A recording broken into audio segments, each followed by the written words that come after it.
Kasihan sekali, dia menandatangani surat kematian tanpa tahu apa-apa, mungkin sebaiknya dia beritahu siapa yang telah dia ganggu. Seorang pemain berjanggut merah mendekati Sandstorm, yang masih berlutut dengan kepala tertunduk. Pemain itu menepuk bahu Sandstorm dan menatap punggung Putri Bird dengan sedikit rasa hormat dan takut. Nama seknya adalah Bird Call, tetapi semua orang memanggilnya dengan hormat, Burung Putri. Dia selalu lembut seperti musim semi, tidak menindas siapapun dengan statusnya yang tinggi. Dia mendesah, namun, satu-satunya hal yang tidak pernah dia toleransi adalah orang-orang yang mengolok-olok tinggi badannya. Yang lain menimpali, kudengar itu karena ayahnya, kepala suku, terus memperlakukannya seperti anak kecil meskipun dia sudah dewasa.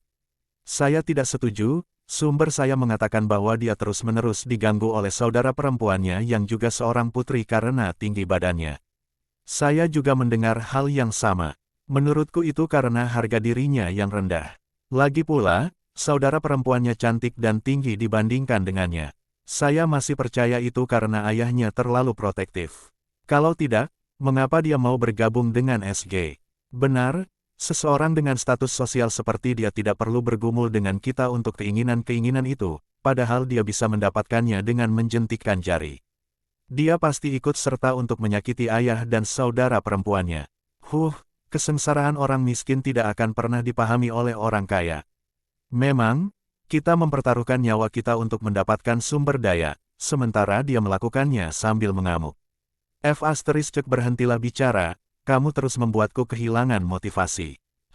Kenapa Sandstorm tergeletak di tanah dengan mulut berbusa?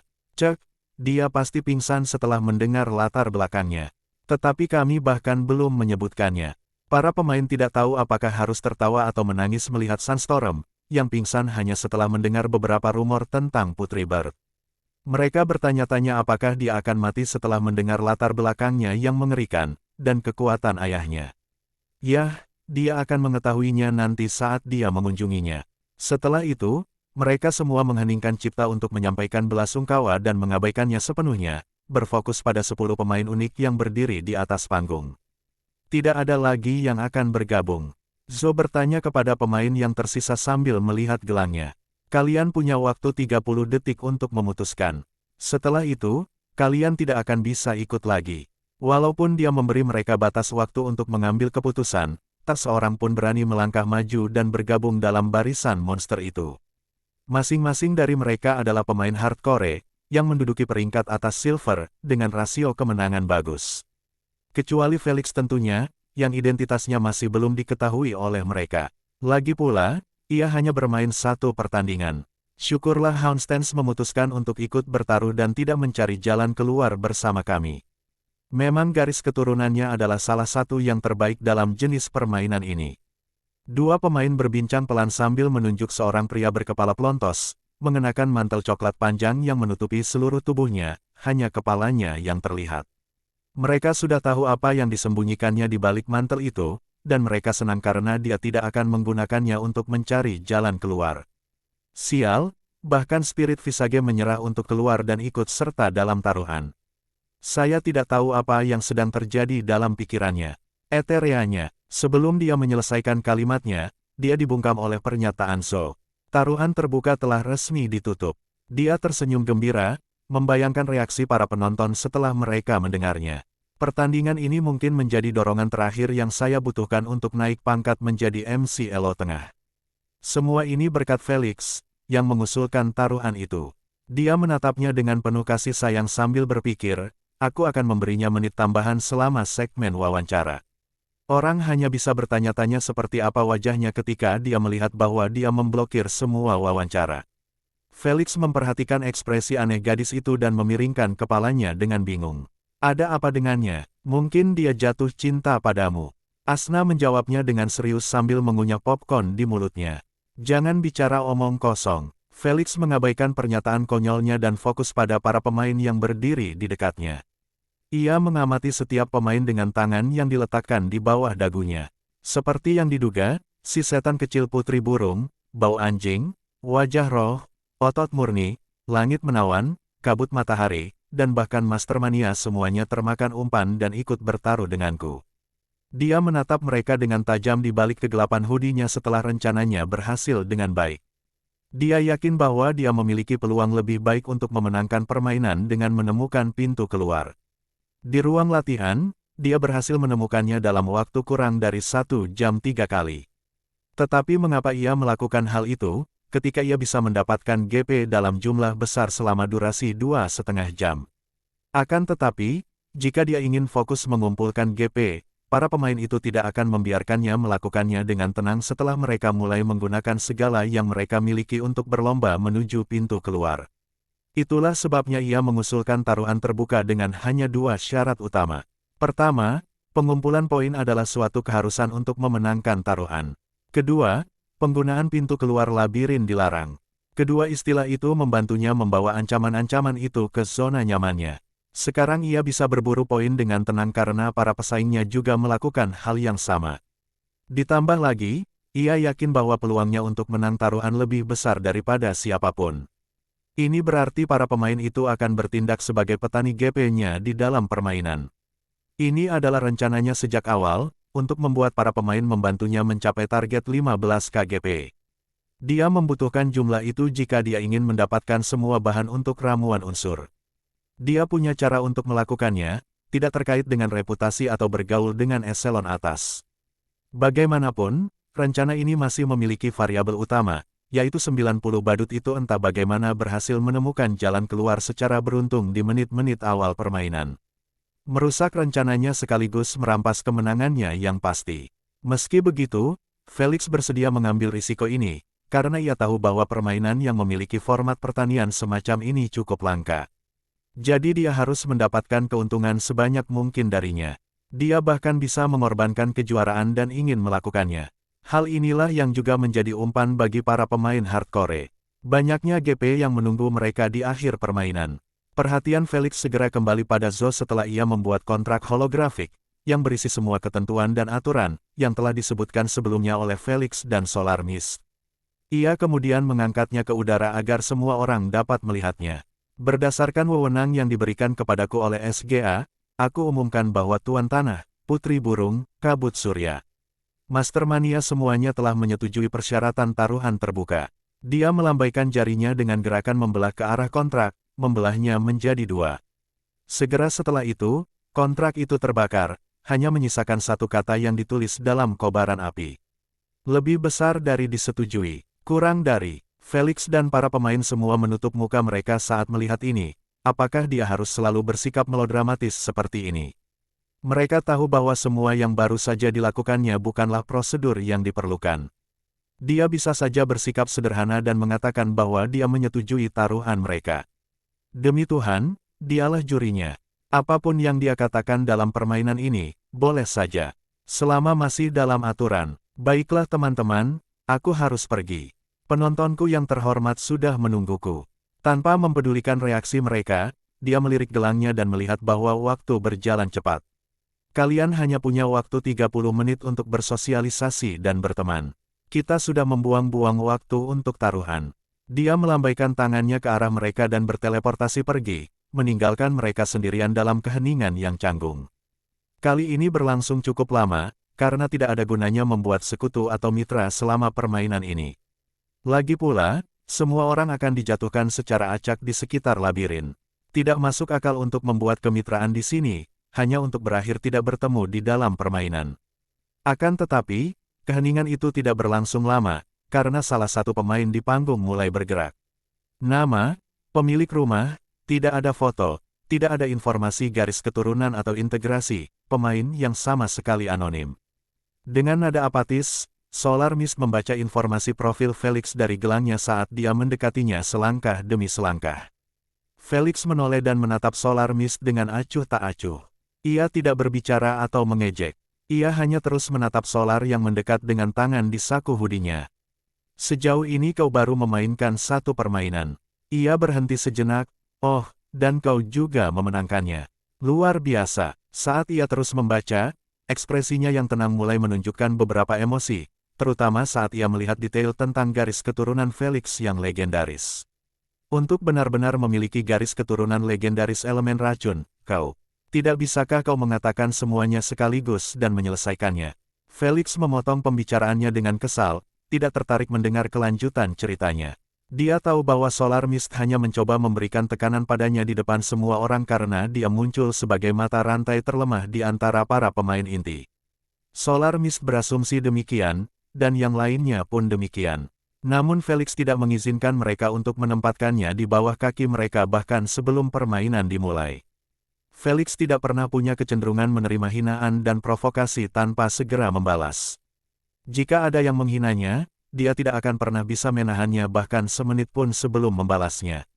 Mengapa? Karena ini adalah OVR dan dia bisa bersikap sombong semaunya tanpa takut diburu di dunia nyata karena menyinggung seseorang dengan latar belakang yang besar. Dia tidak menggunakan persona anonim sepenuhnya, biarkan saja beberapa pemain Silver mencoba menjatuhkannya di muka umum dan lolos begitu saja. Felix merentangkan kedua lengannya di belakang punggungnya dengan malas sambil berdiri 1 meter di depan Solar Mist. Ia menyeringai dan melepaskan tembakan pertama tanpa mempedulikan reaksi Solar. Hanya karena kau mengenakan setelan jas dan kacamata yang terlihat keren, kecerdasanmu tidak akan meningkat, tahu. Ia melanjutkan ejekannya, kita semua tahu bahwa daya ingat fotografismu yang kau banggakan itu hanyalah hasil ramuan yang diberikan istrimu kepadamu dan bukan bakat yang diperoleh saat lahir. Jadi berhentilah bersikap sok pintar dan tenang. Itu sama sekali tidak cocok denganmu. Felix melambaikan tangannya sambil berlalu, tidak ingin terlibat dengan Solar Mist terlalu lama. Dia tidak begitu bosan, namun, apa yang diucapkannya cukup untuk membuat hati Solar Mist berkobar hebat. Ia mengepalkan tangannya erat-erat, berusaha sekuat tenaga menahannya. Ia tidak menyangka Felix akan menyeret istrinya ke dalam masalah ini, tetapi ia mengerti bahwa dengan mencaci maki Felix secara membabi buta, ia hanya akan memperkuat pernyataan Felix. Bahwa citranya tidak sesuai dengan elemennya, yang cukup mendekati kebenaran. Berdasarkan namanya, orang dapat dengan mudah mengetahui bahwa elemennya berbasis api, dan bagi pengguna elemen tersebut, merupakan fakta yang diketahui bahwa kepribadian mereka liar dan agresif. Astaga, dia tidak hanya mengatakan itu di depan wajahnya. Berani sekali, dia benar-benar tidak takut mati, dia benar-benar berani membawa masalah itu ke publik. Sementara itu, para pemain di bawah panggung tercengang saat mengetahui bahwa seorang pemula baru saja menghina di depan umum seorang veteran terkenal dalam tingkat perak. Hahaha, di sisi lain, para pemain di panggung tidak repot-repot menyembunyikan tawa mengejek mereka. Beberapa bahkan melangkah lebih jauh dan tertawa sambil menunjuk Solar Mist, tidak peduli untuk menyelamatkan mukanya. Mereka ingin memprovokasi, mempermalukan, dan yang terpenting menghancurkan konsentrasinya. Di mata mereka, selama mereka berhasil menanamkan gambaran memalukan ini di kepalanya, Solar Mist tidak akan bisa fokus dengan baik selama permainan. Dengan demikian, peluangnya untuk tampil sebaik-baiknya pun berkurang. Itulah yang coba dilakukan Solar Mist kepada Felix. Dengan mengandalkan alasan bahwa Felix hanyalah seorang pemula, namun ia berdiri dengan arogan di antara mereka, para veteran garis keras. Akan tetapi, Felix bahkan tidak membiarkan dia menyelesaikan serangannya sebelum dia menghentikannya di depan semua orang. Sekarang, ia hanya bisa menatap punggung Felix yang menjauh dengan penuh kebencian, di bawah ejekan orang-orang di sekitarnya. Namun, sejauh itulah yang dapat ia lakukan. Citra publiknya jauh lebih penting baginya daripada apapun. Ia segera mengendurkan tangannya yang terkepal dan membetulkan dasinya dengan ekspresi tenang yang selalu ia tunjukkan. Ia menoleh dan berkata dengan tenang kepada rekan-rekannya, "Saya senang bisa menghibur kalian, rekan-rekan pesaing." Namun tanggapan yang didapatnya sama sekali tidak enak didengar. "Cih, sombong sekali. Tetap saja menyebalkan seperti sebelumnya. Hiburan terbesarku adalah menghancurkan kepalamu hingga hancur," kata Pure Muskel sambil meretakkan buku-buku jarinya. "Lucu sekali, masih berusaha keras menjaga citranya setelah dipermalukan oleh seorang pendatang baru." Charming Sky terkekeh. "Heh, aku yakin kau berharap kau tidak minum ramuan ingatan, sehingga kau bisa melupakan apa yang terjadi di sini." Solar bahkan tidak gentar menghadapi hinaan-hinaan itu. Ia hanya berdiri tegak dengan tatapan mata tersembunyi sembari menatap Felix yang duduk di podium, menatapnya dengan kegelapan pekat di balik tudung kepalanya. Ia berharap ia memiliki hoodie yang sama. Setidaknya ia bisa mengekspresikan kemarahannya tanpa diketahui. "Meskipun begitu, aku memotongnya. Bajingan itu tetap saja mengungkap pengetahuanku tentang garis keturunan legendaris. Felix tersenyum pahit, saat ia menyadari tatapan lelah yang diberikan ancaman-ancaman yang ditandainya itu. Jika sebelumnya mereka mengira dia adalah seorang pemula yang menjadi sombong setelah memenangkan permainan pertamanya, kini mereka percaya bahwa dia memiliki kemampuan untuk berdiri bersama mereka. Legendary Bloodlines bukanlah hal yang bisa dianggap remeh. Siapapun yang memilikinya akan secara otomatis dicap sebagai individu yang berbahaya di setiap permainan. Individu-individu tersebut akan diselidiki secara menyeluruh mengenai kemampuan dan gaya bertarung mereka. Oleh karena itu, pemain manapun yang tidak menonton pertandingan pertama Felix segera mulai mencari cuplikan pertandingannya untuk mempersiapkan diri melawannya. Apa-apaan garis keturunan ini? Bagaimana dia bisa menggunakan begitu banyak bujukan? Apakah ini lelucon? Bagaimana kita bisa melawannya? Dia bisa mempermainkan kita sampai mati. Sepertinya sebagian besar bujukannya perlu diserap. Haha, aku hanya perlu menahan napas dan kemampuannya tidak akan memengaruhiku sama sekali. Bagaimana kau bisa bertarung seperti itu? Terutama melawan monster yang juga bisa bertarung dalam bentuk jarak dekat. Satu pukulan saja dan kau akan menyerap racunnya dengan patuh. Bukankah itu berarti dia tidak punya serangan balik? Tidak, tampaknya pertahanan mentalnya tidak begitu kuat. Dia sangat terpengaruh oleh Abyssal Screech selama pertarungan terakhirnya. Jika itu satu-satunya kelemahannya, lebih baik kita kabur saat melihatnya. Para pemain terus berseru dan berdebat setiap kali mereka melihat Felix menggunakan bujukan atau kemampuan yang berbeda. Hologram yang memperlihatkan sorotannya menutupi seluruh aula, bahkan Felix dengan wajahnya yang tebal masih merasa sedikit malu melihat dirinya dihujani perhatian di depan umum. Jujur saja, dia lebih suka bersikap rendah hati dan diremehkan selama pertandingan daripada menerima perhatian yang tidak perlu seperti ini. Namun, sekarang semuanya berubah setelah bajingan solar itu mengungkap garis keturunannya. Dia bisa melihatnya di mata mereka, ketakutan dan kekhawatiran saat bertemu dengannya di dalam labirin. Mereka tidak sombong karena tidak menghormatinya setelah melihat kemampuannya yang luar biasa dan cara dia memanfaatkannya dengan efisien. Bagaimanapun, mereka yang berpikir demikian hanyalah para pemain di bawah panggung, sedangkan para pemain garis keras. Mereka hanya menganggapnya sebagai pesaing yang tangguh, tidak lebih, tidak kurang. Mereka sudah mengetahui bahwa integrasinya masih dalam ranah pemurnian berdasarkan fakta bahwa ia hanya menggunakan dua kemampuan aktif dan pasif. Satu-satunya hal yang tidak mereka ketahui adalah apakah ia berada dalam kemurnian yang lebih tinggi, atau kemurnian asal. Meski begitu, mereka masih memiliki keuntungan besar atas dirinya. Lagi pula, untuk mencapai level perak menengah atau tinggi, seseorang harus menjadi Bloodliner tahap 1 puncak agar dapat bertanding dan memenangkan permainan tersebut. Di mata mereka, Felix mungkin akan mengajak mereka jalan-jalan jika mereka bertarung, tetapi dia tidak akan bisa menang melawan mereka. Felix bisa menyimpulkan begitu dari cara mereka memandangnya. Ia menyeringai mengejek, "Wah, aku akan membuatmu memakan pikiran-pikiran itu segera." "Felix," anak itu menatapmu dengan aneh. Asna tiba-tiba memberitahunya, "Anak." Dia menoleh dan melihat putri burung si setan kecil menghadapnya dengan senyum menyeramkan. Ditambah poninya yang menutupi matanya, membuat pemandangan itu semakin buruk. Kelopak matanya berkedut mengerikan melihat pemandangan ini. "Apa yang diinginkan setan kecil ini dariku?" "Oh, Felix, dia mendekatimu." "Diam, aku juga bisa melihatnya." Felix memperbaiki sikap santainya dan duduk dengan kepala dingin, mengantisipasi pertarungan yang jauh lebih berbahaya daripada pertarungan dengan Solar Mist. Dia melihat banyak kengerian yang disebabkan oleh makhluk kecil ini di kehidupan sebelumnya. Apa yang dia lakukan sebelumnya di garis waktu ini, memamerkan pria yang dipaku di kayu salib atau mengikat mereka seperti hewan peliharaan, hanyalah permainan anak-anak dibandingkan dengan dirinya di masa depan. Satu-satunya orang yang tidak ingin diajaknya berinteraksi selama permainan ini adalah dia. Itulah sebabnya dia selalu memperlakukannya seperti udara, berusaha menjauh sejauh mungkin darinya. Sayangnya, segala sesuatunya tidak pernah berjalan sesuai rencana bagi Felix karena hal pertama yang diucapkannya setelah sampai di sisinya membuatnya bergidik. "Bisakah kau memberitahuku nama Bloodline-mu?" "Aku penasaran," tanyanya malu-malu sambil menundukkan kepalanya di dadanya.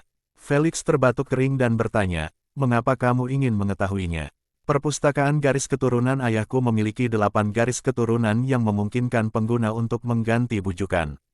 Aku ingin tahu apakah garis keturunanmu didasarkan pada spesies baru atau dari spesies yang dimilikinya. Dia bertanya dengan lembut lagi, jadi aku harap kau bisa memberitahuku namanya. Hobi ayahku adalah mengumpulkan informasi tentang garis keturunan legendaris yang unik itu. Meskipun saya ingin membantu hobi ketua, saya minta maaf karena saya tidak dapat membagikan informasi apapun tentang garis keturunan saya. Dia menjelaskan, saya terikat kontrak untuk tidak membagikan bahkan namanya. Wah, sayang sekali. Dia mendesah putus asa. Hanya itu saja, tanyanya. Ya, maaf mengganggumu. Semoga beruntung dalam permainanmu. Dia tersenyum sopan dan kembali ke tempatnya. Setelah melihat dia pergi, Felix menghela napas lega. Meskipun dia tidak peduli tentang wanita itu atau kepala suku, dia tetap harus memberinya jawaban. Tidak perlu keluar dari jalannya dan menyinggung wanita itu dengan menyuruhnya pergi. Kekuatan ayahnya sudah cukup untuk membuat seluruh kerajaan Alemsader bertekuk lutut, dan bagi Felix yang bahkan tidak lebih suci lagi, lebih baik menghindari berurusan dengan putri-putri entitas seperti itu. Jadi dia hanya bisa menahannya dan menuruti permintaannya untuk tidak mendekatinya lagi. Dia tidak khawatir lokasinya di dunia nyata akan ditemukan olehnya, tetapi fakta bahwa dia akan berusaha sekuat tenaga untuk menemukannya. Ini berarti dia akan selalu waspada dalam UVR dalam apa yang dia lakukan atau katakan. Dia tidak ingin memiliki perasaan paranoid seperti dia selalu diawasi. Sementara itu, para pemain di dekat mereka berusaha sebisa mungkin untuk menguping pembicaraan mereka. Namun, Felix dan Princess Bert menduga hal itu akan terjadi, sehingga mereka sebisa mungkin menjaga pembicaraan mereka tetap tenang. Para pemain di dekat mereka berusaha sebisa mungkin untuk menguping pembicaraan mereka. Namun, Felix dan Putri Burung menduga hal itu akan terjadi, jadi mereka menjaga pembicaraan mereka senyap mungkin. Menurutmu apa yang mereka bicarakan, Nona Langit yang menawan? Raksasa berbadan besar setinggi 2 meter itu berdiri dengan tubuh bagian atas yang telanjang, memperlihatkan dada dan perutnya yang berbulu, tanya wanita yang sama memikatnya, yang hanya mengenakan kerudung tipis berwarna gelap untuk menutupi tubuhnya. Kenapa kamu tidak bertanya sendiri pada mereka, bocah berotot? Dia tersenyum menggoda, tidak peduli dengan ekspresi marahnya. Lupakan saja, salahku bertanya pada wanita jalang sepertimu. Pure Muskel berbalik dan meninggalkannya sendirian. Tapi aku penasaran apa yang diinginkan gadis manis itu dari Tuan Tanah. Penasaran, dia menjilati bibirnya dengan menggoda sambil meliriknya untuk terakhir kalinya. Yang lainnya juga fokus pada hal yang berbeda setelah mereka kehilangan minat pada Felix. Hanya karena dialah yang mengusulkan taruhan terbuka, bukan berarti dialah yang menjadi pemeran utama. Di mata mereka, lawan sejati yang akan membuat mereka kesulitan untuk menang adalah orang-orang di sekitar mereka. Pemain yang pernah bermain dengan mereka sebelumnya atau yang mereka dengar secara daring. Bagaimana dengan Felix? Ia masih harus menempuh jalan panjang sebelum mencapai level mereka. Itulah yang mereka yakini, dan itulah yang akan Felix hancurkan selama permainan ini.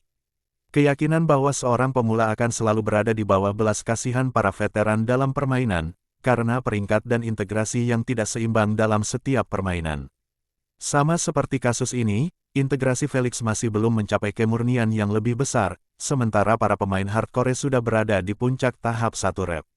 Kesenjangan kekuatan yang lebar ini mengakibatkan para pemain baru terus-menerus diganggu oleh para pemain veteran selama permainan pertama.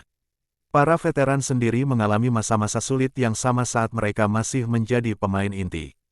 Hanya mereka yang berhasil bertahan di awal permainan yang bisa disebut veteran. Felix juga mengalami pembaptisan pemula ini di kehidupan sebelumnya.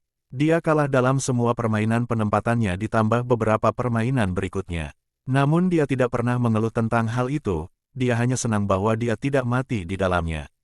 Namun, keadaan akan berbeda dalam kehidupan ini. Sampai saat ini, Felix adalah orang yang akan menggertak para veteran perak dan memutus lingkaran abadi ini. Tak lama kemudian, 30 menit berlalu begitu cepat. Para pemain tidak banyak mengobrol seperti sebelumnya, untuk berkonsentrasi dan menenangkan pikiran mereka. Para pemainku yang terkasih, kalian akan diteleportasi ke stadion dalam 10 detik. Persiapkan diri kalian dan semoga beruntung. Semua orang menghentikan apa yang sedang mereka lakukan saat mendengar pengumuman show. Felix melompat turun dari podium dan meregangkan tubuhnya yang gelisah. Pemain lain di dekatnya masing-masing melakukan ritual mereka sendiri sebelum mereka diteleportasi. Ada yang mencium kalung, ada yang membuat seember air dan menyiram wajah mereka dengan air itu, dan ada yang berdoa untuk keberuntungan. Masing-masing memiliki ritual tahayul sendiri yang mereka gunakan sebelum setiap pertandingan untuk keberuntungan dan yang terpenting untuk bertahan hidup di akhir. Kalah dalam permainan tidak pernah menjadi masalah, karena mereka selalu bisa mengantri dan mencoba lagi, tetapi mati tanpa kejadian apapun adalah hal yang membuat semua pemain di SG takut. 3, 2, 1. Segera setelah Zhou menyelesaikan hitungan mundurnya, tubuh para pemain hancur menjadi partikel cahaya hingga tidak ada seorang pun yang tersisa di dalam aula besar itu. Master Mania, aku cinta padamu Master Mania. Hal pertama yang Felix dengar setelah tubuhnya direkonstruksi di dalam stadion adalah sorak-sorai para penggemar Master Mania. Ia menyeringai saat melihat target cinta tanpa syarat ini. Seorang pria tinggi dan tampan yang memiliki wajah yang membuat semua orang berhenti dan melahapnya. Rambutnya berwarna coklat tua yang kusut, tebal dan berkilau, dan matanya berwarna biru laut yang memesona. Dia tersenyum sopan dan melambaikan tangannya ke arah para penggemarnya, menunjukkan rasa terima kasih atas dukungan mereka yang tiada henti. Ya ampun, dia melambaikan tangan padaku. Dia sangat tampan, aku jadi pingsan. Senyumnya hampir membuatku mimisan. Penggemar wanitanya, semuanya pipinya merah, terbakar karena kegembiraan dan terburu-buru saat melihat idola mereka peduli pada mereka. Akan tetapi, nyanyian-nyanyian itu tidak berlangsung lama, sebelum digantikan oleh nyanyian-nyanyian yang jauh lebih keras dan suara-suara tabuhan drum, yang memekakkan telinga para wanita malang itu. Pemilik tanah, pemilik tanah, pemilik tanah, pemilik klub bujukan, katakan pada saya apa yang kami cari. Pria yang sama dengan janggut oranye lebat, yang bersumpah setia kepada Felix selama permainan sebelumnya, bersorak keras melalui alat penyemangat agar suaranya makin terdengar. Melihat para veteran dipermainkan hingga mati. Untuk melihat induksi baru yang unik. Untuk melihat wajahnya, hapus yang terakhir dan serahkan namanya.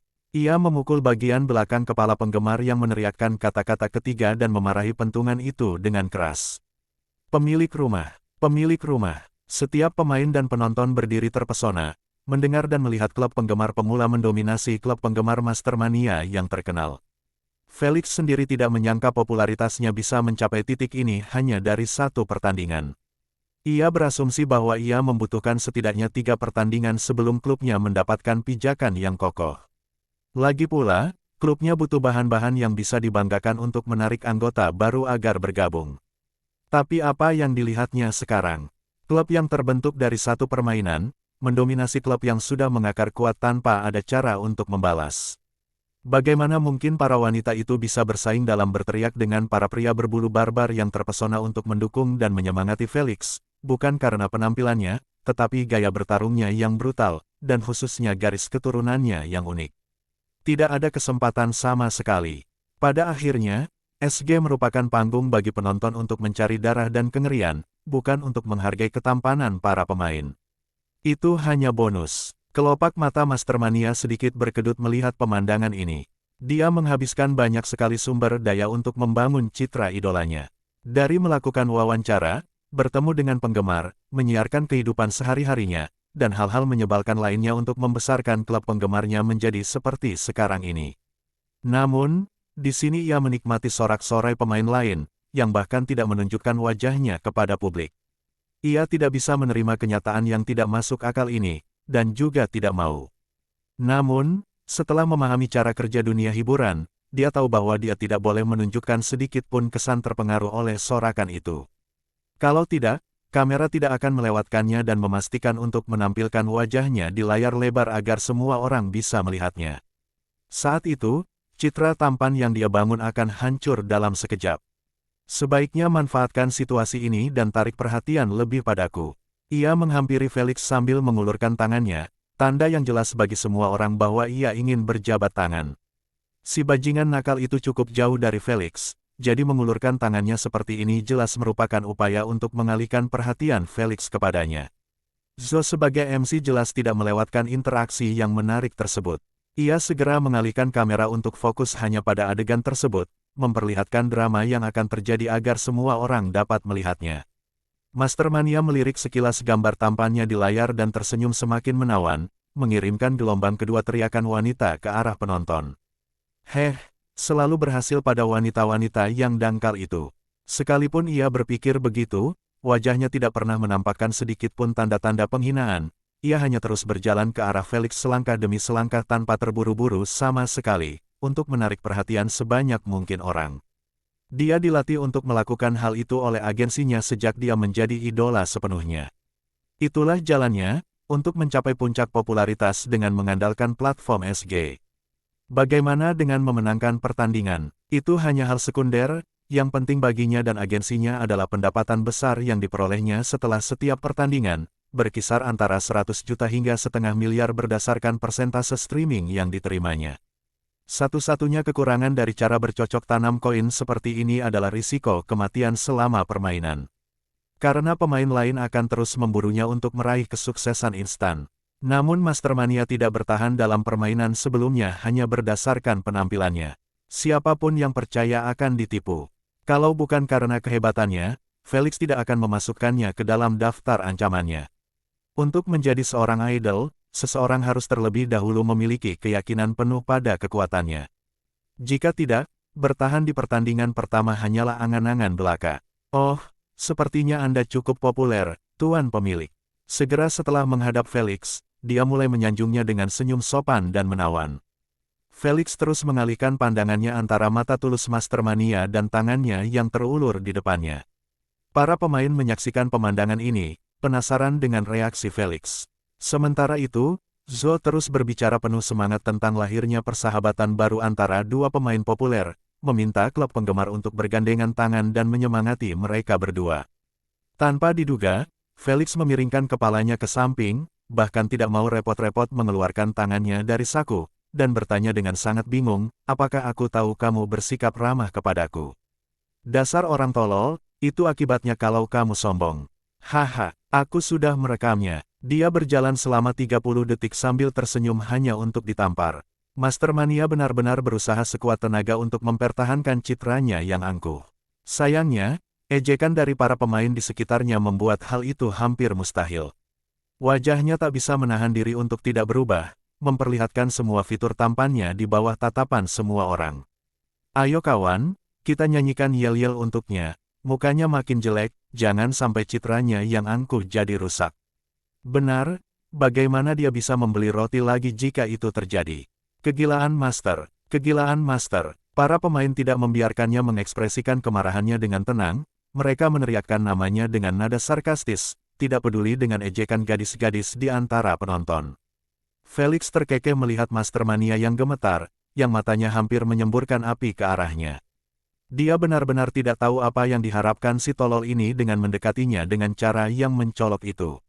Apakah dia percaya bahwa dengan menambahkan Felix secara paksa ke dalam gimmick cari perhatiannya, dia akan diterima dengan baik olehnya?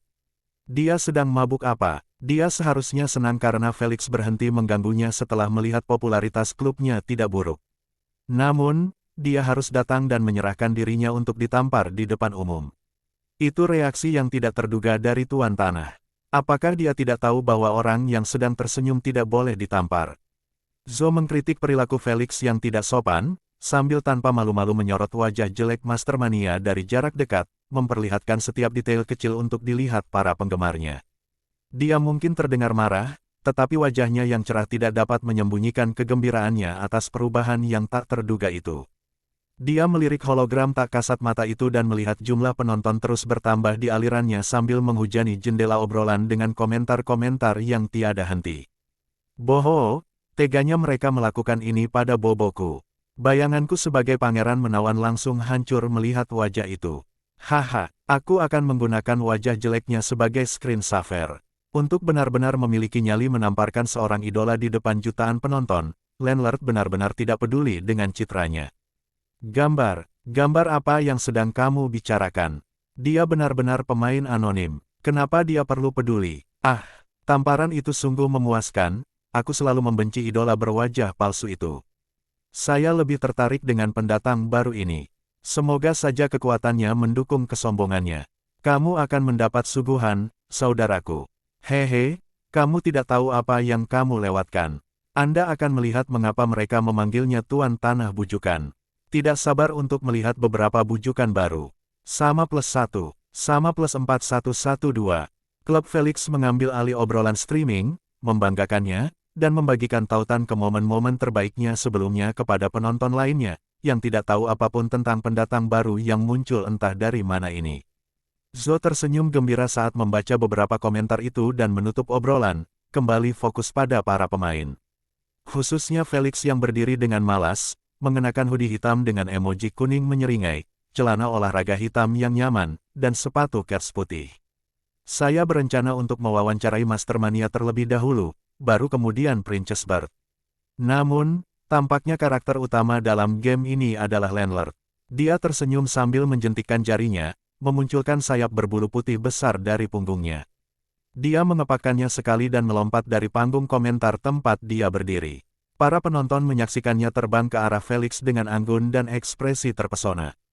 Sementara itu, para pemain di bawahnya hanya bisa mendesah tak berdaya melihat ratu drama ini. Namun, mereka sudah mati rasa dengan tindakan itu.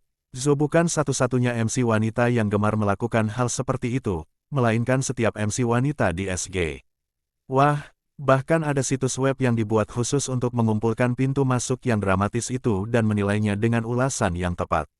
Adanya situs web ini memperburuk keadaan, karena melahirkan persaingan terselubung di antara para MC wanita, tentang siapa yang melakukannya lebih baik.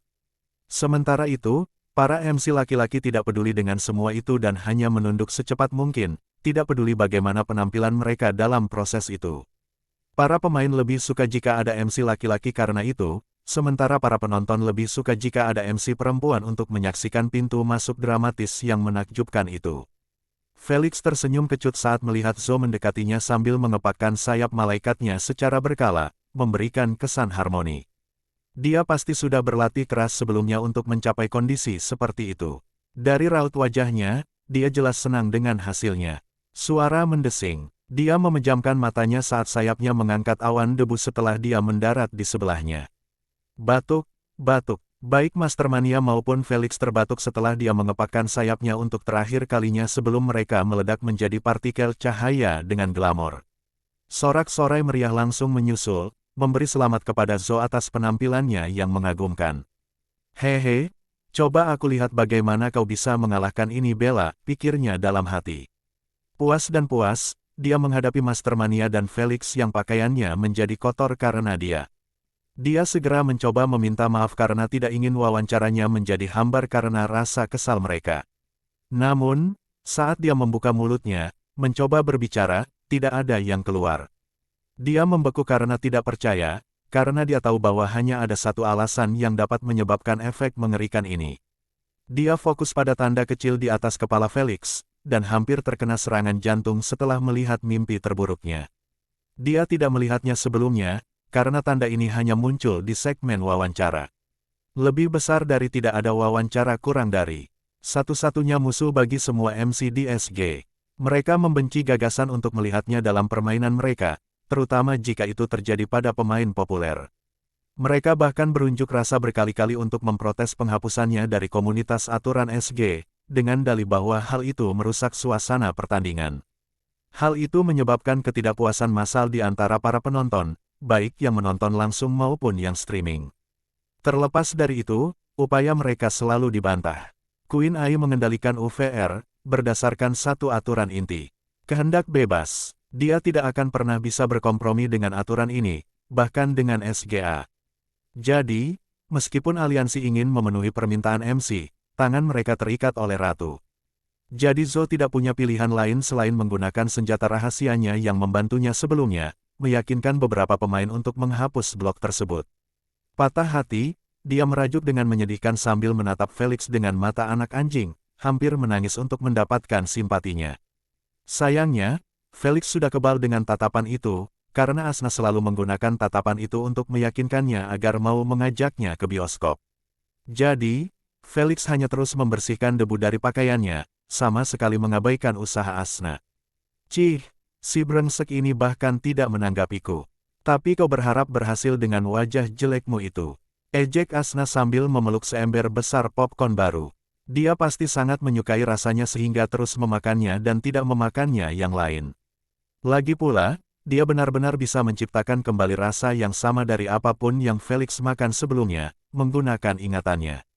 Kelopak mata Felix berkedut dan terus membersihkan debu dari tubuhnya, tidak peduli dengan dua perempuan jalang yang manipulatif itu. Tak lama kemudian, Zhou perlahan menghentikan aksinya setelah melihat bahwa aksinya tidak banyak membantu. Dia mendecakkan lidahnya karena kesal dan memutuskan untuk mewawancarai Master Mania yang terus berdiri di tempat yang sama, tidak berbicara atau melakukan apapun sejak Felix menamparnya di depan umum. Dia tahu bahwa menyangkal atau menghina Felix untuk melampiaskan rasa malunya tidak akan menguntungkannya. Lagi pula, Felix benar, mereka tidak saling mengenal untuk bersikap ramah, terutama di platform SG, di mana permusuhan merajalela. Dia ingin sekali menghina Felix sebagai balasan, tetapi dia tidak sanggup menanggung akibat terlihat tidak dewasa di hadapan penggemarnya. Dia sudah mendapat pukulan pertama dengan menghancurkan citranya yang menyendiri. Dia tidak dapat menangani kerusakan pukulan kedua maupun agensinya. Belum lagi kalau dia berbuat begitu, Felix tidak akan tinggal diam, karena dia pasti akan mempermalukannya di depan umum tanpa peduli dengan citranya. Felix tidak punya apa-apa untuk dikhawatirkan atau dikorbankan. Penggemarnya juga sama marahnya seperti dia. Mereka bahkan mungkin akan lebih menyemangatinya setelah setiap hinaan. Namun dalam kasus Master Mania, saat ia melakukan hal yang sama, penggemar wanitanya akan langsung berpindah klub. Mereka menjadi penggemarnya karena parasnya yang tampan dan angkuh, dan untuk mempertahankan penggemarnya, ia harus selalu tampil seperti itu. Felix selalu mencibir para idola yang terbelenggu citranya sendiri. Namun, ia memahami bahwa mereka melihat platform SG hanya sebagai peluang bisnis untuk menghasilkan uang, bukan platform yang gemilang untuk meraih kejayaan dan kekayaan seperti kebanyakan orang. Tuan Mania, saya tidak ingin mengabaikan perasaan Anda, tetapi saya harus bertanya. Nyonya Zhou menyodorkan mikrofonnya ke wajah Master Mania dan bertanya sambil melotot ke arah Felix dengan jengkel, apa yang pertama kali Anda pikirkan setelah jabat tangan sopan Anda ditolak dengan cara yang tidak sopan? Dari tindakan agresif dan nada bicaranya, jelas terlihat bahwa dia menyimpan dendam terhadap Felix. Master Mania bahkan tidak mempermasalahkan caranya menyodorkan mikrofon ke wajah Felix. Dia terlalu putus asa untuk seseorang yang bisa mengeluarkannya dari lubang sialan yang Felix tempati tanpa merusak citranya. Zhou melakukannya hanya dengan pertanyaannya. Sejujurnya, saya hanya sedikit terkejut, tidak lebih. Ia tersenyum hangat sambil mencengkeram mikrofon seolah-olah nyawanya bergantung padanya dan melanjutkan, Tuan pemilik berhak menolak jabat tangan saya. Saya rasa wajah saya tidak cukup besar untuk mendapatkan rasa hormat semua orang. Ia menundukkan kepalanya sedikit atas arahan Felix dan melakukan hal yang tidak terduga. Saya minta maaf karena menempatkan Anda dalam posisi yang sulit, Tuan pemilik. Astaga, seru Madame Zhou sambil berusaha merebut kembali mikrofon dari Master Mania untuk mengutarakan isi hatinya, tetapi bajingan itu mencengkeramnya erat-erat, tidak berencana untuk melepaskannya dalam waktu dekat. Jadi, dia meninggalkannya dan segera membuat yang lain. Hal terakhir yang dia inginkan adalah menciptakan situasi memalukan lainnya. Memohon Felix di depan umum untuk wawancara tetapi tetap ditolak sudah cukup baginya. Saya rasa tidak perlu meminta maaf, Tuan Mania. Tidak ada yang salah dalam situasi ini. Itu hanya kesalahpahaman. Saya berasumsi bahwa Tuan Lord pun berpikiran sama. Tepat saat dia menghadap Felix dan ingin bertanya apakah dia juga berpikiran sama, mulutnya menolak mengeluarkan kata-kata. Bajingan sialan, aku mengutukmu dan pilihan privasi bodoh itu. Dia berbalik dan meneruskan berbicara dengan Tuan Mania, tanpa menunjukkan sedikit pun rasa malu setelah kegagalannya. Dia kemudian mulai menanyakan pertanyaan-pertanyaan dasar yang biasa ditanyakan kepadanya. Seperti tujuan yang ingin dicapainya dalam permainan ini atau keinginannya jika ia berhasil memenangkannya. Master Mania menanggapi setiap pertanyaannya dengan fasih, berusaha sebaik mungkin untuk membangun kembali citranya. Kalau saja dia tidak takut dipukuli oleh para pemain, dia tidak akan keberatan memonopoli mikrofon selama wawancara berlangsung. Sedihnya, Madame Zhou cepat bosan dengan jawaban genetikanya dan batuk untuk mengganggunya dari ciuman pantat para penggemarnya yang terus-menerus. Bolehkah kami tahu seberapa yakinnya kamu dalam memenangkan taruhan terbuka ini? Tanyanya, tanpa ragu sedikit pun, Master Mania menjawab dengan yakin, jika aku tidak yakin bahwa taruhan ini akan menang, aku tidak akan bergabung sejak awal. Ia tersenyum lebar ke arah kamera dan menambahkan, aku berjanji kepada kalian para penggemarku, bahwa aku akan menunjukkan versi baru diriku. Ia melotot ke arah Felix yang sedang menutupi wajahnya dengan tangan. Mungkin menggaruk pipinya karena bosan, dan berkata terakhir, kalian akan menyukainya. Para penonton tidak tahu apakah ia berbicara kepada mereka atau Tuan Tanah, karena mereka jelas melihat cara aneh ia menatap Tuan Tanah. Tetapi mereka tidak mau berpikir mendalam mengenai hal itu, karena apapun maksudnya, mereka tetap menantikan janjinya. Setelah itu, ia mengembalikan mikrofon itu kepada Madame Zhou dan pergi bersosialisasi dengan pemain lain. Zhou bahkan tidak repot-repot mengejarnya karena memang itulah yang diinginkannya, yaitu agar ia bisa mewawancarai kesayangan kepala suku Maganda, Putri Burung. Akan tetapi, sebelum pergi mencarinya, dia tidak lupa menunjukkan ketidaksenangannya kepada Felix karena telah merusak drama indah tersebut karena ketidakpeduliannya. Felix bahkan tidak menatapnya karena dia sedang sibuk mengobrol dengan Asna tentang cara baru untuk membantunya tampil lebih baik selama permainan. Zhou mendengus dan meninggalkannya sendirian, berjanji pada dirinya sendiri untuk memberinya sedikit waktu untuk tampil di kamera di dalam labirin. Kamu hanya bisa menyalahkan dirimu sendiri karena mengabaikanku seperti ini. Para penonton langsung mulai meneriakkan kata, putri kecil, untuk menyemangatinya setelah melihat Zhou berusaha keras untuk menjaga percakapan tetap berlanjut dengan Putri Burung yang pemalu. Setiap kali ia mengajukan pertanyaan, Putri Burung mulai tergagap dan memainkan jari-jarinya, tidak mampu mengungkapkan apa yang ingin ia katakan dengan baik. Teriakan penonton yang bodoh itu memperburuk keadaan, karena otaknya benar-benar mati setelah mendengar namanya bergema di stadion. Zhou menghela napas dan berhenti mempermasalahkannya, tidak berani menyinggungnya. Dia pindah ke Charming Sky yang dia yakini tidak akan mengecewakan seperti Landlord atau Princess Bird, berdasarkan kepribadiannya yang ekstrovert. Sayangnya, Charming Sky berubah menjadi seorang yang sangat ekstrovert, karena ia langsung mengalihkan pembicaraan ke arah erotis, menimbulkan lolongan serigala dan siulan yang memekakkan telinga di stadion. Tertekan dan putus asa, Zhou memutuskan untuk mengakhiri wawancara dan mengumumkan dimulainya permainan. Dia benar-benar berakhir dengan kekalahan setelah memilih keempat orang tersebut sebagai target utama untuk diwawancarai. Yang satu menolak wawancaranya bahkan setelah menggunakan senjata rahasianya. Yang kedua mencuri mikrofonnya dan berusaha keras untuk membajak pembicaraan. Yang ketiga, bahkan tidak bisa berbicara satu kalimat pun di depan umum tanpa gagap 100 kali. Yang terakhir, berubah menjadi orang mesum, yang alami dalam kehidupan seksnya tidak seperti dirinya. Saya harap Anda setidaknya menunjukkan pertunjukan yang bagus di dalam labirin. Ia berharap dalam hati sambil menyaksikan para pemain berteleportasi secara acak di atas labirin berkabut yang disembunyikan untuk menghalangi semua orang melihat jalur dan isinya. Mulai hitung mundur, ucapnya dengan keras saat melihat para pemain sudah berdiri di posisi mereka. Felix dan pemain lainnya melayang 500 meter di atas labirin, masing-masing dalam posisi berbeda. Felix menyipitkan mata, bersiap untuk momen saat Zhou menyingkirkan kabut. Mereka hanya punya waktu 10 detik untuk terjun bebas guna memeriksa jalur dan posisi peti yang terbuka. Tugas yang cukup sulit untuk dicapai karena hanya beberapa orang terpilih yang mampu mengingat jalur rumit labirin menuju pintu keluar hanya dalam waktu 10 detik. Namun Felix sama sekali tidak khawatir tentang hal ini. Ia sudah punya cara untuk mengatasi masalah ini. Hilangkan kabut dan jatuhkan. Saat hitungan mundur penonton mencapai 0, Zhou memberi perintah sambil mengangkat tangan di atas kepalanya. Segera setelah itu, kabut dengan cepat surut menuju tengah labirin, menyerupai bak cuci, menyedot semua air di dalamnya dengan gerakan berputar.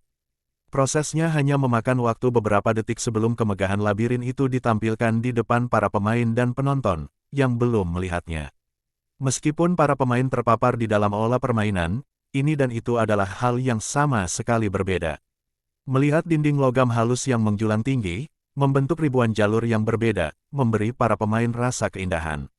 Ditambah lagi, formasi yang rumit, gambar berwarna-warni, dan kata-kata kaligrafi membuatnya tampak lebih baik.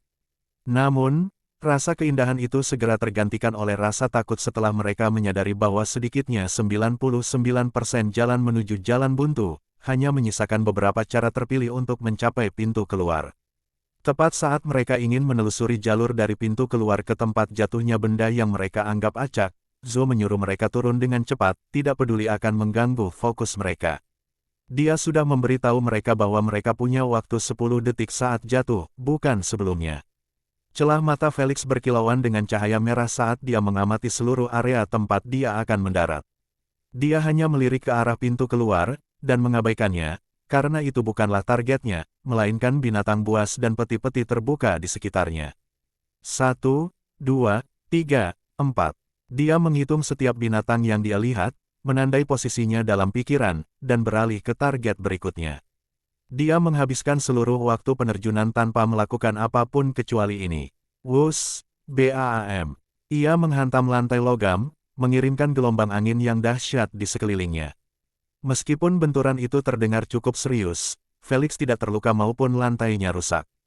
Yang satu kebal saat terjatuh dan yang lainnya terlalu kuat untuk dilukai oleh siapapun yang berpartisipasi dalam permainan ini. Itu sungguh intens. Felix melompat beberapa kali untuk memeriksa apakah tubuhnya terpengaruh dengan satu atau lain cara dari pendaratan itu. Setelah beberapa kali mencoba, ia berhenti dan meregangkan anggota tubuhnya sambil mengamati dinding-dinding tinggi di sekitarnya dengan ekspresi mati rasa. Dia sudah akrab dengan mereka sampai-sampai dia memimpikannya selama beberapa hari terakhir dalam pelatihannya. Itu adalah perilaku yang cukup normal setelah ia menghabiskan minimal 14 jam setiap hari berlatih di antara dinding-dinding itu. Ia sudah mati rasa dengan ukuran mengerikan yang dapat membuat siapapun terkejut. Asna menggunakan ingatanku dan membangun dua jalan, satu menuju pintu keluar dan satunya lagi menuju binatang terkuat yang kutemukan di daerah ini. Felix menyampaikan instruksinya sambil menyipitkan mata ke satu titik di dinding, memfokuskan pandangannya dalam-dalam, seperti sedang mencoba menembus ketebalannya dan melihat apa yang ada di sisi lainnya. Baiklah, serahkan padaku. Asna yang gembira dan bersemangat mulai membaca ingatannya. Ia sangat senang bisa bergabung dengannya dan bermain juga. Itulah sebabnya saat Felix meminta bantuannya sebelumnya, dia tidak ragu untuk menerimanya. Dia sudah bosan melihatnya bersenang-senang.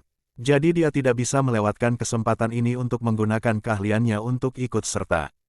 Ini adalah salah satu kartu tersembunyi Felix. Pembacaan memori Asna. Bagi Felix yang selalu lupa apa yang dimakannya saat makan siang, bantuan Asna bagai anugerah dari surga. Sekarang dia bisa fokus berburu peti harta karun dan tempat tersembunyi di dekatnya sambil membiarkan Asna membimbingnya ke arah pintu keluar.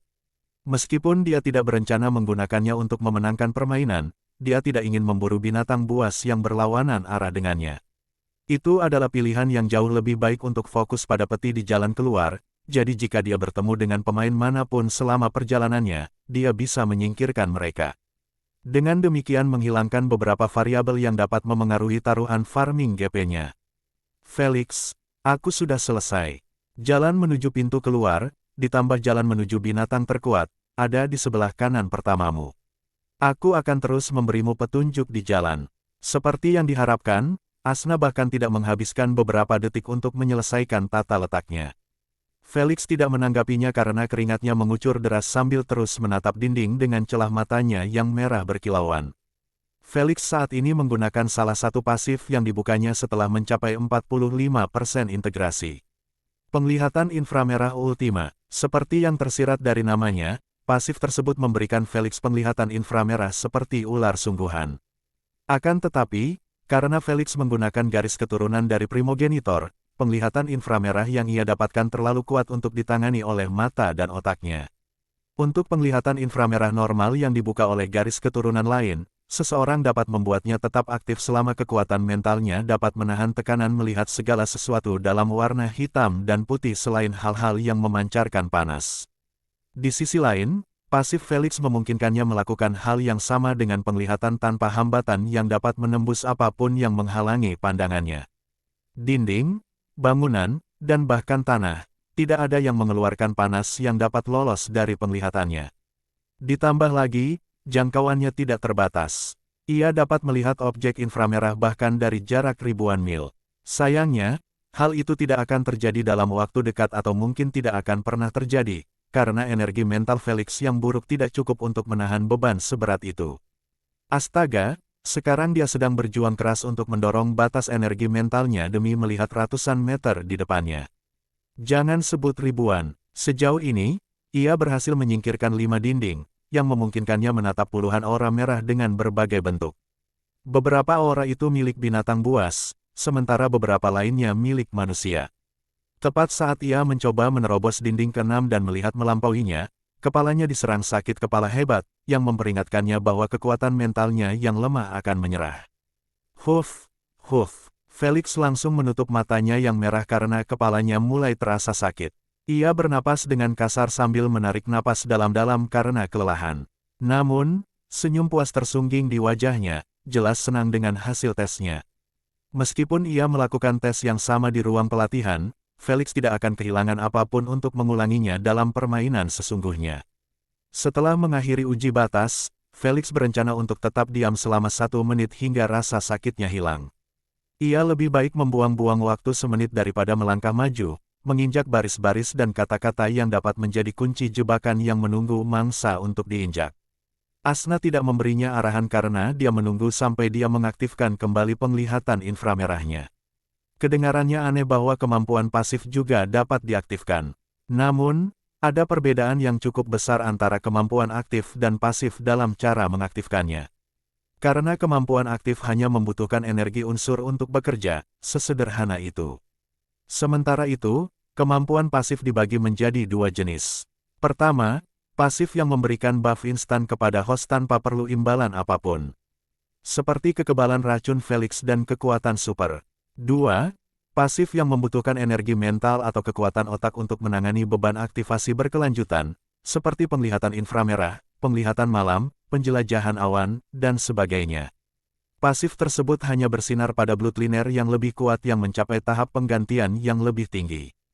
Karena kekuatan mental mereka semakin kuat hingga ke titik yang dapat menangani aktivasi pasif tersebut secara terus-menerus tanpa dampak buruk. Mengubah mereka menjadi tipe pasif pertama. Sayangnya, Felix masih jauh dari tahap itu. Ia hanya bisa mempertahankan penglihatan inframerahnya selama 1 atau 2 jam saja. Itu pun jika ia fokus pada area di dekatnya. Jika ia memutuskan untuk memaksimalkan potensinya, kepalanya akan mulai sakit lagi. Baiklah, tunjukkan jalannya. Waktunya berburu. Felix mengamati tanah di depannya dengan warna hitam dan putih, tidak melihat warna lain selain 2 warna itu. Ia menoleh ke kiri dan melihat deretan senapan merah berkilauan menunjuk ke suatu titik beberapa meter di depannya. Ia juga melihat ke sisi kanannya dan tidak menemukan sesuatu yang perlu dikhawatirkan.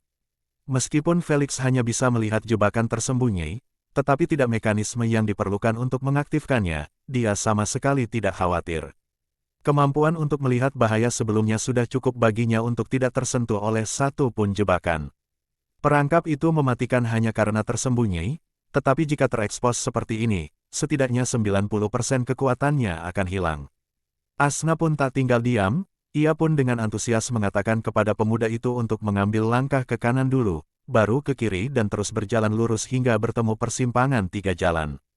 Segera setelah mendapat arahan yang jelas, Felix melesat maju sambil tetap memperhatikan jebakan di sebelah kanannya, bersiap setiap saat untuk menghindar. Fiuh, fiuh, fiuh. Seperti dugaannya, perangkap itu aktif saat dia menginjak gambar bunga yang indah, menerangi gambar itu dan juga senapan yang diarahkan kepadanya. Dengan sedikit kesulitan, Felix berhasil menghindari peluru dengan berguling ke depan 3 kali hingga ia keluar dari area bahaya. Meskipun ia telah melihat peluru sebelumnya, menghindari peluru bukanlah cara yang bisa dilakukan oleh orang biasa. Para penggemarnya dan Madame Zhou, yang diam-diam memperhatikannya saat mengomentari pemain lain, dibuat tidak percaya dengan refleksnya yang tidak manusiawi.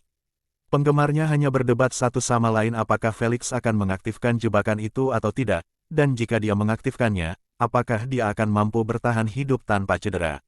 Namun, mereka tidak menyangka bahwa refleksnya terasah sampai pada tingkat yang memungkinkan dia melewati zona bahaya tanpa cedera. Mereka membeli penglihatan maha kuasa yang memungkinkan mereka melihat semua jebakan dan kompartemen tersembunyi sehingga mereka tidak akan melewatkan satu pun pemain yang jatuh akibat jebakan. Berdasarkan apa yang mereka lihat sejauh ini, setidaknya 15 pemain terluka parah atau tewas akibat jebakan tersebut. Tidak ada satupun dari mereka yang berhasil keluar dengan selamat seperti Felix. Tak lama kemudian, keterkejutan mereka berubah menjadi keheranan dan akhirnya mati rasa saat mereka terus melihat Felix menghindari jebakan demi jebakan sambil berlari menuju persilangan 3 jalur yang disebutkan Asna. Tak satu pun yang berhasil menyentuh pakaian Felix, dari peluru, anak panah, tombak hingga serangan unsur seperti ular api dan petir. Yang lebih lucu adalah emoji kuning menyeringai di hoodie gelap Felix yang terus mempertahankan ekspresi itu tidak peduli berapa banyak bahaya yang Felix lalui untuk mencapai tujuannya. Para penonton dan Zhou merasa seperti mereka dipandang rendah oleh emoji itu karena kurangnya pemahaman mereka tentang bagaimana Felix berhasil melakukan hal itu. Apakah menurutmu dia menggunakan penglihatan sinar X pasif untuk menemukan jebakan sebelumnya? Yah, bisa jadi dia punya kemampuan meramal masa depan. Aku lebih suka percaya bahwa dia bisa melihat masa depan daripada menerima kenyataan bahwa refleksnya terganggu. Kalian semua hanya membenci. Kenapa kalian tidak mengatakan apa-apa ketika pemain hardcore lainnya juga menghindari jebakan itu? Apakah kau benar-benar membandingkan cara mereka mengelak dengan Tuan Tanah? Beberapa dari mereka hampir mati saat melakukannya, sementara Tuan Tanah melewati mereka dengan tangan di sakunya. Buka mata anjingmu dan lihat tayangan ulang di layar. Dia, kenapa MC tidak menunjukkannya? Penonton terpaku saat menyadari ada pemain lain yang ditampilkan di layar besar, dan bukan pemain Felix yang layak ditonjolkan. Dia mengarahkan jarinya ke layar dan berteriak, "Apa-apaan ini? Kenapa kalian menunjukkan kepada kami seorang pemain yang dimangsa oleh seekor binatang buas? Sial, kami ingin melihat Landlord kalah." Marah dan geram, penonton lain di dekatnya pun ikut mencemooh dengan jempol ke bawah atas ketidakmampuan Zhou yang tidak menyadari permainan sebagus itu. Mereka berasumsi demikian, tetapi kenyataannya Zhou telah melihat apa yang dilakukan Felix, tetapi tetap menolak untuk menyorotinya. Dia benar-benar menaruh dendam atas ketidakpeduliannya sebelumnya. Sayang sekali, dia tidak menyangka bahwa ejekan itu akan semakin keras karena berita menyebar dengan cepat di antara para penonton bahwa mereka melewatkan pertunjukan yang menakjubkan, tetapi MC menolak untuk menunjukkannya kepada mereka. Para penonton terus mencemooh, baik menggunakan gadget atau menutup mulut dengan tangan. Mayoritas melakukannya hanya karena yang lain melakukannya. Mereka bahkan tidak peduli untuk menonton permainan Felix. Selama mereka mengikuti arus, mereka baik-baik saja dengan apapun. Namun, domba-domba itulah yang membawa masalah terbesar bagi Zhou. Ia tahu bahwa klub Felix tidak akan menyukai cara ia memperlakukannya, tetapi ia tidak menyangka orang lain yang memiliki klub sendiri akan ikut bersenang-senang. Setelah melihat bahwa keadaan mulai kacau, ia segera menyoroti permainan Felix sebelumnya untuk menenangkan mereka. Ia tidak ingin melawan keinginan penonton hanya karena ulahnya. Jika tidak, ia bisa melupakan peluang meraih promosi yang diharapkannya setelah pertandingan ini. Maafkan aku, sayangku, karena tidak memperhatikan sorotan Tuan Tanah. Dia cemberut dengan manis sambil membungkuk sedikit sebagai permintaan maaf, memperlihatkan belahan dadanya di layar. Para penonton yang marah perlahan-lahan menahan suara mereka seperti disihir. Bagaimana mungkin mereka tidak bertindak seperti itu untuk menenangkan mereka setelah melihat wanita secantik itu? Semua penonton wanita menunjukkan ekspresi cemburu di wajah mereka setelah melihat cara terampil Zhou menjinakkan para pria itu. Namun, mereka mengerti bahwa satu-satunya alasan mengapa para pria itu begitu mudah dikendalikan olehnya adalah karena dia menggunakan wajah dan aset aslinya, tidak seperti mereka. Di SG, setiap MC wanita diharuskan memiliki kecantikan yang memukau di dunia nyata untuk dapat mengikuti wawancara kerja. Namun, karena istilah ini, persyaratan keterampilan diturunkan dibandingkan dengan MC pria. Ini adalah alasan utama mengapa pemain peringkat tinggi terus-menerus mencoba merayunya. Sudah cukup sulit untuk menemukan wanita cantik yang tidak mengubah wajahnya di UVR, apalagi Zhou yang memiliki karir gemilang plus parasnya. Aku harus berhenti main-main dalam permainan ini. Aku tidak boleh merusak tiket promosiku gara-gara bajingan itu. Setelah mengambil keputusan, dia mulai mengomentari sorotan Felix sebelumnya dengan bersemangat, tidak peduli lagi dengan dendamnya. Namun, hanya itu yang dia lakukan. Begitu dia selesai, dia cepat-cepat mengganti sorotan Felix dengan sorotan Mastermania, seperti dia sedang mengusir kutukan. Namun para penonton tak banyak yang mengeluh, karena Mastermania akan melawan binatang sejenis buaya berkepala 3 yang terbuat dari kulit tanah liat retak dan mengeluarkan lumpur dari mulutnya. Bisakah Mastermania mengalahkan Soul Ride tingkat 2 yang langka untuk mendapatkan peti biru di baliknya? Teriak Zhou. Para penonton menahan napas karena kegirangan saat menyaksikan Mastermania menghadapi binatang buas itu. Mastermania terus memikirkan cara untuk mengalahkan monster yang menatapnya tajam. Dia sudah menghabiskan 3 menit untuk menghindari serangannya dan menganalisis kekuatan dan kelemahannya. Sejauh ini, Ia memperoleh pemahaman jelas bahwa binatang ini adalah salah satu jenis abadi yang tidak dapat dibunuh atau dilukai secara fisik. Namun, mereka memiliki kelemahan besar, yaitu inti yang menahan jiwa mereka. Selama dia menghancurkannya, monster itu akan hancur dengan sendirinya. Master Mania pun mengetahui hal itu, namun ia tak dapat berbuat banyak, karena inti itu terus mengalir melalui tubuh binatang itu dan berhenti hanya saat hendak menyerang. Aku harus mengatur waktu serangan balikku dengan tepat agar bisa membunuhnya. Ucapnya keras-keras dengan mata menyipit, meskipun dia satu-satunya yang bersama binatang buas itu. Namun para penonton sudah terbiasa dengan hal ini, karena mayoritas idola menggunakan metode ini untuk berbicara kepada penggemar mereka seperti halnya tokoh utama dalam film. Para penggemar sebenarnya adalah orang-orang yang mengusulkan ide ini kepada idola mereka jauh sebelumnya. Dan karena para idola adalah budak dari keinginan penggemar mereka, mereka menyetujuinya dengan acuh tak acuh. Mereka menghadapi permintaan yang jauh lebih buruk dari ini sebelumnya. Namun, ternyata para idola yang lantang melontarkan serangan atau beberapa kalimat dramatis adalah mereka yang menduduki puncak jajak pendapat popularitas idola. Sejak saat itu, setiap idola dipaksa untuk mengatakan semua yang direncanakannya sedramatis mungkin. Sama seperti Master Mania sekarang, yang terus mengejek binatang itu dengan keras sambil menunjuknya dengan jari. Mengaum, akhirnya tidak mampu lagi menahan ejekan si brengsek itu, Soilworth menerjang ke arahnya sambil menutupi tubuhnya dengan kulit coklat padat yang terbuat dari tanah liat. Tepat saat ia ingin membuka rahangnya dan memuntahkan lumpur seperti yang dilakukannya sebelumnya, Master Mania memukulkan telapak tangannya ke lantai logam sambil berseru keras, Shadow Speakers. Segera setelah itu, serangkaian duri tajam berwarna gelap muncul dari bayangan binatang itu, menembus kulit tanah liatnya dari bawah dan belakang. Sebelum binatang buas itu sempat meraung, Master Mania menepuk telapak tangannya yang lain dan meneriakkan serangan yang sama lagi. Dia tahu bahwa saat dia menghentikan tekanannya, monster itu akan mulai pulih. Jadi, dia harus terus menyerang sampai paku mendarat di inti monster itu. Retakan, untungnya baginya, itu tidak berlangsung lama. Setelah aktivasi ketiga, kulit tanah liat binatang itu hancur total setelah inti binatang itu diurus. Tubuh binatang itu hancur menjadi partikel-partikel cahaya, meninggalkan sejumlah partikel, melayang di udara. 300 GP, Master Mania tersenyum tipis melihat hadiah besar yang diperolehnya. Meskipun ia menghabiskan cukup banyak energi saat melakukannya, menurutnya itu sepadan.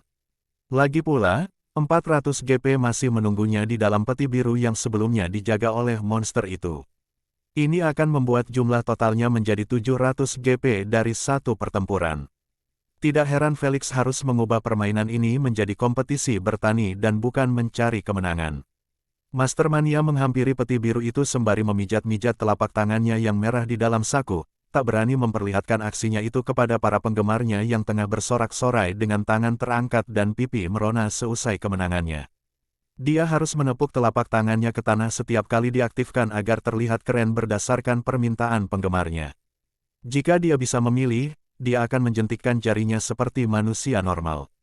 Sayangnya, para budak tidak punya keinginan. Sialan, kipas-kipas itu bisa jadi penyebab kematianku. Depresi, pikirnya sambil membuka peti itu pelan-pelan agar mendapat efek tambahan. Seperti biasa, garis keturunan Phantom Chat tingkat 2 Master Mania yang epik tidak pernah gagal. Siapa yang bisa menolak kemampuannya yang sulit dipahami? Zo tampak lebih bersemangat dalam komentarnya daripada sebelumnya. Ia terus menggunakan gerakan dan mengendalikan nada suaranya secara profesional, beralih dari bersemangat menjadi tenang. Segera setelah selesai dengan Master Mania, dia mengintip situasi Felix tanpa memfokuskan kamera padanya. Apa-apaan ini? Apakah dia sudah membunuh monster langka di depannya? Dia tidak dapat mempercayai matanya, jadi dia mengecek ulang tayangan ulang tersebut, melihatnya menggertak binatang buas itu dengan bujukan racunnya. Pertarungan itu bahkan tidak adil, karena Felix hanya mengaktifkan aura kelumpuhannya dan berlari ke arah binatang itu, membawanya ke wilayah kekuasaannya. Meskipun ketahanan racun binatang itu jauh lebih kuat daripada yang pernah Felix hadapi sebelumnya. Namun, bujukan itu tidak mengecewakan, karena hanya butuh beberapa kali hembusan lagi sebelum ia berhasil. Felix tidak punya kebiasaan bermain-main dengan makanannya, jadi ia menghabisi binatang yang lumpuh itu dengan menusuk tengkoraknya menggunakan jarinya. Ia membersihkan jarinya dengan sapu tangan dan beralih ke mangsa berikutnya yang ditandainya. Zhou mengerutkan bibirnya saat melihat ini, dia tahu bahwa Felix adalah lawan yang tidak bisa diganggu-gugat, bahkan oleh para pemain hardcore. Jika mereka terus berpikir bahwa Felix masih berada di alam pemurnian, mereka akan benar-benar kesulitan menghadapinya. Terserahlah, walaupun aku benci bajingan ini, aku harus mengakui, dia yang tidak diunggulkan dalam taruhan akan membuat permainan lebih menghibur. Zhou mengusap alisnya, tidak tahu apakah harus memfokuskan kamera pada Felix atau tidak. Dia mengerti bahwa kecuali Felix melakukan permainan yang luar biasa seperti sebelumnya, para penonton tidak akan mencemoohnya lagi kecuali klub penggemar Felix tentu saja. Namun, apa yang dapat mereka lakukan? Felix bukanlah satu-satunya pemain yang bermain dengan baik dalam permainan tersebut. Sebaliknya, setidaknya ada 30 pemain atau lebih yang melakukan outplay dan highlight setiap detik di dalam labirin.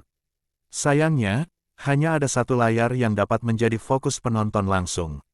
Artinya, jika Felix tidak melakukan sesuatu yang mengejutkan semua orang, Zhou benar-benar tidak akan menunjukkan wajahnya sepanjang permainan. Bagaimana dengan membunuh monster langka? Setidaknya 7 pemain hardcore dalam taruhan juga melakukannya sekarang. Felix hanya membuat pembunuhan itu tampak lebih bersih dan halus daripada mereka, tidak lebih. Zhou hampir saja mencabut rambutnya sendiri mendengar masalah ini. Haruskah dia melupakan dendamnya dan fokus pada lelaki itu atau tidak? Ark, persetan. Aku akan memberinya satu kesempatan untuk membuktikan apakah dia layak mendapatkan perlindungan penuh atau tidak. Dia berhenti memikirkannya dan langsung melakukannya, menempatkan Felix di layar besar, menggantikan Mastermania yang masih berbicara keras sendirian seperti orang terbelakang, sambil menyentuh sana-sini mencari jebakan. Terkejut, sebagian besar penonton mengangkat alis setelah melihat Landlord di layar lagi. Mereka berasumsi bahwa itu adalah tayangan ulang dari momen penting yang dia lakukan, yang memaksa Zhou untuk memutarnya. Namun, tak lama kemudian, mereka menyadari bahwa itu adalah hal yang nyata. Mereka menyaksikan kondisi Felix saat ini secara langsung. Klub Felix bersorak dan menabuh drum dengan keras setelah idola mereka akhirnya muncul. Meskipun mereka semua menonton Felix dengan menggunakan penglihatan tambahan, perasaan itu tidak sama dengan melihatnya di layar lebar, yang menjadi pusat perhatian puluhan juta penonton di seluruh kekaisaran. Mereka benar-benar yakin bahwa Landlord cukup memprovokasi Zhou dengan kejenakaannya selama segmen wawancara. Zhou yang tidak menunjukkan keistimewaannya semakin memperkuat keyakinan mereka. Jadi mereka berpikir bahwa Landlord tidak akan mendapat sorotan yang bagus dalam permainan ini. Siapa yang tahu Zhou akan melupakan masa lalu dan mengejutkan mereka seperti ini. Maaf karena memanggilmu jalan di depan Nyonya Zhou. Cih, itu bukan apa-apa. Aku mengutuk ibunya sampai mati. Kalian berdua mengecewakan klub ini. Penggemar berjanggut oranye nomor 1 itu mencengkeram leher mereka berdua dengan mata menyipit dan berkata, jika kalian tidak mengutuk 8 leluhurnya, kalian hanyalah penggemar palsu. Beri mereka waktu istirahat, Big Orange. Kamu membuat para pendatang baru ketakutan. Sang pendiri klub mencengkeram lengannya yang tebal dan mencoba membebaskan orang-orang malang itu. Maafkan saya, pimpinan Emma. Big Orange melepaskannya seketika setelah merasakan dada pimpinan klubnya menempel di lengannya. Ia menyeringai lebar karena menikmati perasaan itu. Bajingan, aku tahu ada sesuatu yang salah saat dia meninggalkan klub Hukami demi yang ini. Adik perempuan Big Orange menggertakkan giginya saat dia melotot melihat seringai bodohnya. Jelas bahwa satu-satunya alasan kakaknya yang mesum bergabung dengan klub Felix adalah demi pemimpin yang dewasa dan cantik itu, sedangkan tindakan mencaci maki para pemula itu hanya tipu muslihat untuk membuatnya mencuri beberapa sentuhan cepat di sana-sini. Bagi Felix, memiliki penggemar yang mengaku nomor 1, menjadi orang mesum yang hanya mendukungnya karena pemimpin Emma, benar-benar ketidakadilan bagi garis keturunan leluhurnya. Diamlah, teman-teman. Tuan Tanah akan menghadapi monster tingkat epik. Anak laki-laki berkacamata, yang menulis biografi Felix di situs web, menyuruh mereka diam agar dia bisa fokus pada pertempuran yang akan datang.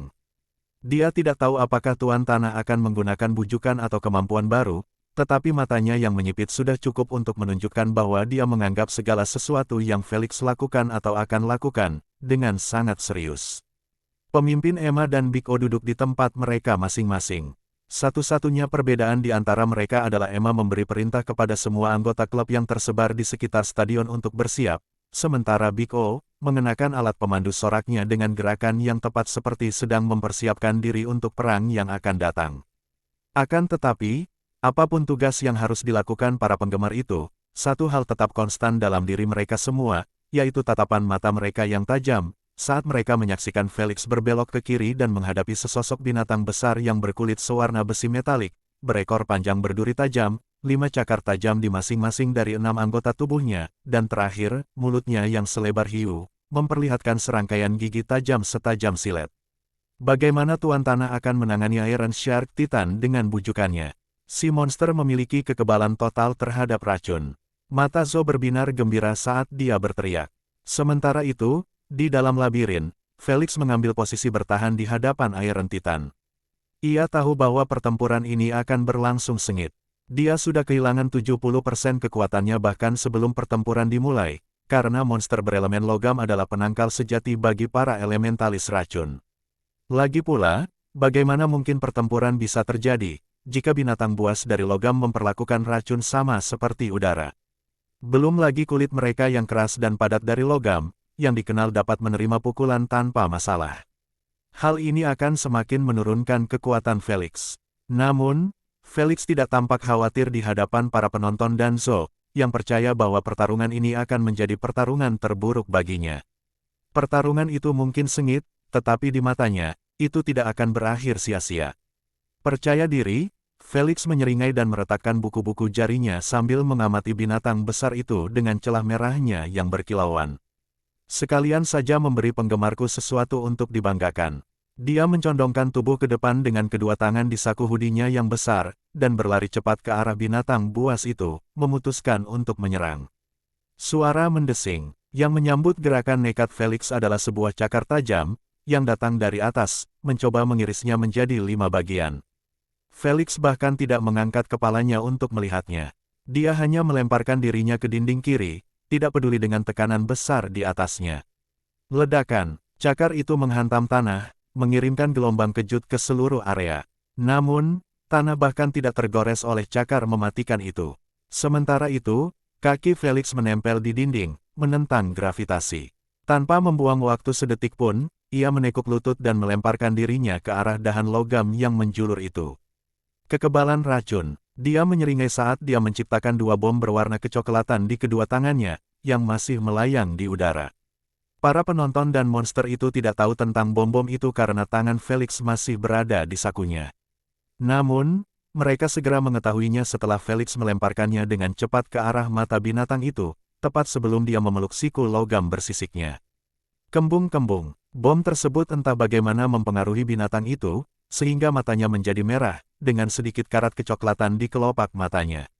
Sebelum Zo sempat mengomentari apa yang baru saja terjadi, Felix tersenyum misterius dan memanggil lembut, aura oksidasi. Tanpa peringatan, kabut berwarna kecoklatan muncul dari seluruh pori-pori tubuhnya hingga menelan dia dan binatang buas di dalamnya. Aduh, teriakan menyedihkan yang tertunda bergema di antara dinding-dinding labirin. Titan besi, yang semua orang anggap memiliki pertahanan yang mengerikan dan kekebalan terhadap racun, sedang meronta-ronta, karena tubuhnya yang besar mulai menunjukkan tanda-tanda karat kecoklatan yang jelas, terutama pada persendiannya. Felix mencengkeram siku Titan itu erat-erat, agar ia tidak terlempar. Ia tahu bahwa ini adalah kesempatan yang sempurna untuk melenyapkan monster itu tanpa kehilangan banyak energi. Jika Titan itu lolos, ia akan waspada terhadap Felix, tidak berani memasuki diameter aura beracun itu lagi. Felix menyadari bahwa bomnya tidak cukup efisien dalam pertempuran ini, karena ukuran monster yang sangat besar dapat menangkalnya secara efektif. Untuk benar-benar menyelesaikan tugas hanya dengan menggunakan bom racun, konsumsi energinya akan menguras habis tangnya. Oleh karena itu, satu-satunya pilihannya adalah menempel pada binatang itu seperti mengunyah permen karet, tidak bergerak sekalipun ia dipukul-pukul. Hahaha, Felix, apakah kamu menikmati waktumu? Asna memegang perutnya sambil tertawa melihat Felix yang menyedihkan. Bagaimana tidak, saat Felix dibanting dari satu dinding ke dinding lain hingga ia mulai pusing. Akan tetapi, tindakan Titan yang tak terkendali itu segera mulai menjadi kikuk, karena setiap kali ia mencoba menggerakkan anggota tubuhnya, persendiannya mengeluarkan suara berderit. Felix mendesah lega setelah mendengar suara-suara itu. Ia mengangkat kepalanya dan melihat siku yang ditempelinya menunjukkan tanda-tanda kerusakan. Ia menyeringai dan tiba-tiba meninju bagian yang paling berkarat. Bam! Pukulannya dengan mudah menghancurkan tulang logam itu menjadi potongan-potongan kecil, menimbulkan awan debu berkarat dalam prosesnya. Dia terbatuk, tetapi dia tidak menghentikan rentetan pukulannya. Dia terus menghancurkan tulang demi tulang, sampai siku titan itu patah menjadi dua, meninggalkan lengannya tergantung oleh sehelai kulit logam. Felix tidak sabar untuk melihat hasil serangannya, saat ia memanjat tubuh raksasa itu, menuju ke kepala. Namun, titan itu tidak tinggal diam dan menunggu Felix untuk mencapainya. Ia sudah kesakitan setelah anggota tubuhnya terkoyak. Ia tahu berdasarkan insting bahwa ia akan celaka jika Felix membawa racun dengan potensi yang lebih tinggi, lebih dekat ke kepalanya. Jadi, ia mengarahkan ekornya yang panjang dan runcing ke serangga di tubuhnya, berencana untuk menusuknya. Namun, Felix dengan cepat menghindari upaya tersebut, karena ia menduga bahwa binatang itu akan melakukan beberapa upaya terakhir sebelum ia mengalahkannya.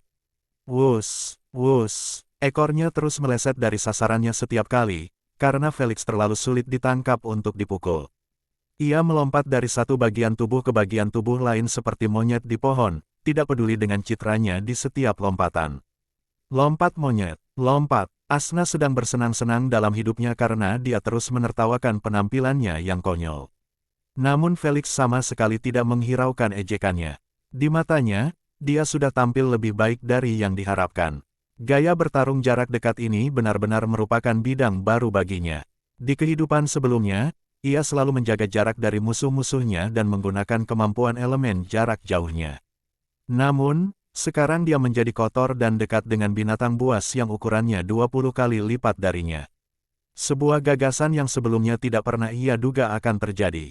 Jadi, tidak peduli seberapa banyak pembenci itu menertawakan teknik menghindarnya yang tidak sedap dipandang, ia tidak menganggapnya serius.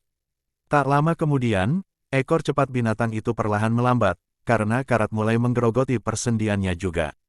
Sebelumnya, itu adalah bagian titan yang paling sehat, karena berada di luar Oxidation Aura Felix, tetapi setelah upaya penusukan yang terus-menerus, bagian itu terus-menerus terpapar. Felix hanya menunggu hal ini terjadi, sehingga ia dapat memulai serangannya yang sebenarnya. Baiklah, tidak perlu membuang lebih banyak energi untuk itu. Felix menarik auranya, meninggalkannya terekspos ke arah para penonton dan Zhou yang tengah menyaksikan segala yang terjadi di dalam kabut kecoklatan itu dengan ekspresi tercengang. Para penonton VIP yang berpengetahuan terkejut dengan fakta bahwa Felix mampu menggunakan 6 bujukan, melampaui batasan yang diketahui yaitu hanya memiliki 5, sementara penonton biasa tercengang tentang efek bujukan itu sendiri. Racun oksidasi. Kau pasti sedang mempermainkanku dengan lelucon yang menyebalkan itu. Mereka berpikir dalam hati. Fakta bahwa ia menggunakan 6 bujukan tidaklah mengejutkan seperti melihat dengan mata kepala mereka sendiri. Elementalis racun menggunakan reaksi oksidasi sebagai bujukan. Mereka tahu bahwa karat sebenarnya tidak begitu beracun bagi manusia jika diserap dalam jumlah kecil. Jadi mengapa karat digunakan sebagai racun? Pertanyaan ini menggerogoti pikiran para pemirsa VIP. Membuat mereka tidak dapat fokus pada sisa pertarungan. Apa yang mungkin tidak mereka ketahui adalah bahwa garis keturunan leluhur Felix memungkinkannya menggunakan racun yang memengaruhi setiap makhluk dan ras di alam semesta. Bukan hanya ras manusia, ini berarti Felix bisa menggunakan beberapa bujukan yang benar-benar bermanfaat bagi manusia, namun mematikan seperti asam bagi ras lain. Situasi Iron Titan saat ini semakin membuktikannya, karena ia terus tergeletak di tanah, mengalami kesulitan berdiri setelah persendian anggota tubuhnya berkarat. Namun, tidak berdiri adalah satu hal, dan tidak mempertahankan titik vitalnya adalah hal lain. Felix mencoba memanfaatkan kelemahannya untuk membidik kepalanya dan menjatuhkannya, tetapi bajingan itu terlalu ulet untuk membiarkannya fokus padanya. Keenam anggota tubuhnya terus-menerus mengganggunya setiap kali dia memanjat kepalanya. Jadi dia hanya bisa melumpuhkan anggota tubuh itu terlebih dahulu sebelum memberinya pukulan mematikan. Setelah beberapa menit terus-menerus memukul setiap anggota tubuh satu persatu, Felix akhirnya melancarkan 2 pukulan terakhir ke otak binatang itu. Bam, bam, kelelahan, Felix menyeka dahinya yang berkeringat sambil melompat dari mayat. Ia meretakkan lehernya 2 kali karena kesal atas usaha keras yang harus ia lakukan agar binatang buas ini mati. Ia benar-benar berjuang melawannya, tidak peduli betapa mudahnya hal itu terlihat bagi para penonton. Bagaimanapun, itu adalah monster tingkat 2 yang epik dan terbuat dari logam. Bahkan dengan aura oksidasinya, dia harus memukul sendi setidaknya puluhan kali untuk menghancurkannya seperti sebelumnya. Jika itu adalah makhluk elemental lain, dengan kekuatan Super Felix, tidak akan menjadi masalah untuk menusuk tengkoraknya dengan jari. Namun, pertahanan Iron Titan tidak main-main. Dia meragukan bahwa ada pemain lain dalam permainan ini yang dapat membunuhnya, kecuali Putri Burung. Garis keturunannya cukup untuk membunuhnya juga dengan sedikit perjuangan di sana-sini. Ia membersihkan debu di tubuhnya dan menyingsingkan lengan bajunya seperti sebelumnya. Ia tersenyum saat melihat total poin yang ia peroleh dari binatang langka yang ia bunuh sebelumnya dan yang ini. 1000 GP, lumayan, 700 GP untuk monster peringkat epik. Aku penasaran berapa GP yang bisa diberikan monster legendaris. Dia menggaruk dagunya saat dia maju ke arah peti ungu besar yang berkilauan. Menghancurkan, ia menendangnya hingga terbuka, tanpa repot-repot mengeluarkan tangannya dari saku. Caranya yang biadab itu mengirimkan gelombang kutukan dan tangisan menyedihkan ke seluruh stadion. Mereka berharap ia akan membukanya dengan lembut, menciptakan momen dramatis yang bisa mereka nikmati. Namun sekarang, hanya ludah yang menghujaninya karena telah merusaknya. Namun, mereka tetap menahan napas, fokus pada isi peti itu. Mereka bertanya-tanya berapa banyak poin yang akan diberikan kepadanya. Fiuh, kembang api melesat dari peti itu, melesat ke atas dengan cepat di bawah tatapan semua orang. Sebelum mereka bertanya-tanya apa maksudnya, kembang api itu meledak, membentuk angka dan nama. Para pemain yang sedang sibuk bertarung melawan monster, membuka peti, menjelajah tempat tersembunyi, atau sekadar berlari acak di dalam labirin, menghentikan apa yang tengah mereka lakukan dan mengangkat kepala, memperhatikan angka berwarna-warni serta nama yang tertera di sebelahnya. Pemilik telah memperoleh 1.500 dari peti epik. Tanda pagar, garis bawah 48 kuadriliun 28 triliun 710 miliar 527.363.310 untuk kunjungan. Satu-satunya alasan bajingan itu bersikap ceroboh adalah keyakinan mereka yang kuat terhadap kekuatan mereka, yang sejujurnya cukup bisa dimengerti. Bagaimanapun, mereka adalah aliansi 3 orang di menit-menit awal permainan. Tidak ada seorang pun yang seberuntung itu untuk bertemu dengan 2 pemain yang memiliki pemikiran yang sama yang mencari kemitraan dan bukan pertengkaran. Haruskah kita ambil yang kiri? Kurasa aku mendengar suara gemuruh dari sana. Seorang remaja tampan, mengenakan ikat kepala putih berkata sambil mengamati 3 jalan di depan mereka. Kamu tuli. Jelas sekali itu berasal dari jalan di sebelah kanan kita. Cukup, tikus pemalas. Kita tidak punya waktu untuk pertengkaran lagi. Kau akan membuat telingaku berdarah dengan jeritanmu. Pria berpenampilan tangguh yang sama, yang membawa 2 kapak di pundaknya selama permainan di aula, menghancurkan gagang kapak itu ke lantai, berharap untuk menghindari pertengkaran lagi. Sayangnya, usahanya menjadi bumerang, karena si tikus malas membentaknya sambil menunjuk jarinya yang kurus kering ke arahnya. Urus saja urusanmu sendiri, Batalion. Kau bukan bosku yang bisa memerintahku. Remaja itu merangkak maju dan memegangi Batalion, mencoba menariknya menjauh dari Lazirat. Dia tahu dari masa kecil yang mereka lalui bersama bahwa Batalion adalah orang yang paling mudah marah. Abaikan saja dia, Batalion. Dia jelas hanya cari gara-gara. Persetan dengan omong kosong ini. Tidak ada gunanya lagi bermitra dengan tikus ini. Batalion mengangkat bahu, menyingkirkan genggaman remaja itu, dan menyarankan sambil berjalan menuju jalan yang lurus, kita berpisah di sini saja. Aku sudah selesai dengan kemitraan ini. Baby Oil, ikutlah denganku jika kau mau. Kesal dengan julukan yang diterimanya, remaja itu mengernyitkan alisnya. Namun, dia tetap memutuskan untuk mengejarnya. Dia tidak punya rencana untuk tinggal bersama si pembuat onar itu. Baiklah, persetan dengan kalian berdua. Aku tidak butuh bantuan kalian. Si tikus malas mengacungkan 2 jari tengah ke arah mereka dan melangkah masuk ke jalan setapak di sebelah kanannya. Namanya mungkin mengandung kata tikus, tetapi ia memiliki harga diri dan prinsipnya sendiri. Sayang sekali, dia seharusnya bertindak seperti tikus dan mengikuti mereka, karena ada seekor ular yang menatapnya sambil menjilati bibirnya. Bagaimana aku harus bermain denganmu? Felix tidak menyangka mereka akan berpisah begitu saja saat ia sampai di sana. Sejujurnya, Ia lebih suka jika mereka masih bersama agar tidak membuang-buang waktunya. Namun, begitulah adanya, ia hanya bisa memulai dengan tikus pemalas itu terlebih dahulu, dan mengejar dua lainnya. Felix membuat satu bom asam di sakunya dan meninggalkannya di sana. Jarak antara dirinya dan mangsanya cukup lebar sehingga dia hanya bisa melemparkan bomnya dan berharap yang terbaik. Lebih baik menggunakan kesempatan penyergapan ini untuk menutup celah terlebih dahulu. Itulah yang dilakukannya, dia mencondongkan tubuh ke depan dengan lutut ditekuk dan berlari secepat mungkin. Telinga sensitif si tikus malas berkedut saat kaki Felix mendarat di tanah. Terkejut, ia berbalik dan langsung merasa ngeri setelah melihat Felix mendekatinya dengan cara yang agresif. Indra perasanya terus bergetar bahwa ini adalah pertarungan yang sia-sia. Anggota tubuh tikus. Karena sangat takut, ia mengaktifkan kemampuan morphing, mengubah kaki dan lengannya menjadi anggota tubuh seperti tikus. Ia mendarat dengan keempat kakinya dan langsung melesat maju. Akan tetapi, sebelum ia mencapai kecepatan lari puncaknya, sebuah bom asam meletus di dekat kepalanya, hampir menyentuh telinganya. Meledak. Aduh, Felix tidak peduli jika bomnya meleset dari sasaran, karena ia masih bisa meledakkannya secara manual. Hal ini menyebabkan bom tersebut meninggalkan gumpalan kabut kehijauan tepat di depan si tikus malas yang putus asa. Persetan denganku, ia mencoba memperlambat lajunya untuk menghindarinya.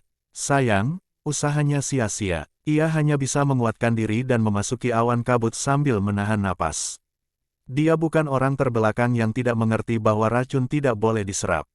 Satu-satunya alasan dia khawatir tentang kabut itu adalah kenyataan bahwa itu bisa jadi salah satu bujukan yang memengaruhi tubuh Felix. Jelas bahwa Lazirat mengerjakan pekerjaan rumahnya tentang garis keturunan Felix di aula permainan. Sayangnya, mengetahui kemampuannya adalah satu hal, dan bertahan melawannya adalah hal lain. Setelah melesat menembus kabut kehijauan, dia tidak dapat menahan diri untuk tidak menjerit kesakitan karena dagingnya dimakan oleh bujukan itu. Namun, karena dia tidak lumpuh, tetapi benar-benar berlari, dia tidak terlalu terpengaruh olehnya, karena hanya beberapa partikel yang tertinggal di tubuhnya sementara sisanya tertinggal. Senang karena berhasil keluar dengan selamat, Lazirat menoleh dan mencibir Felix.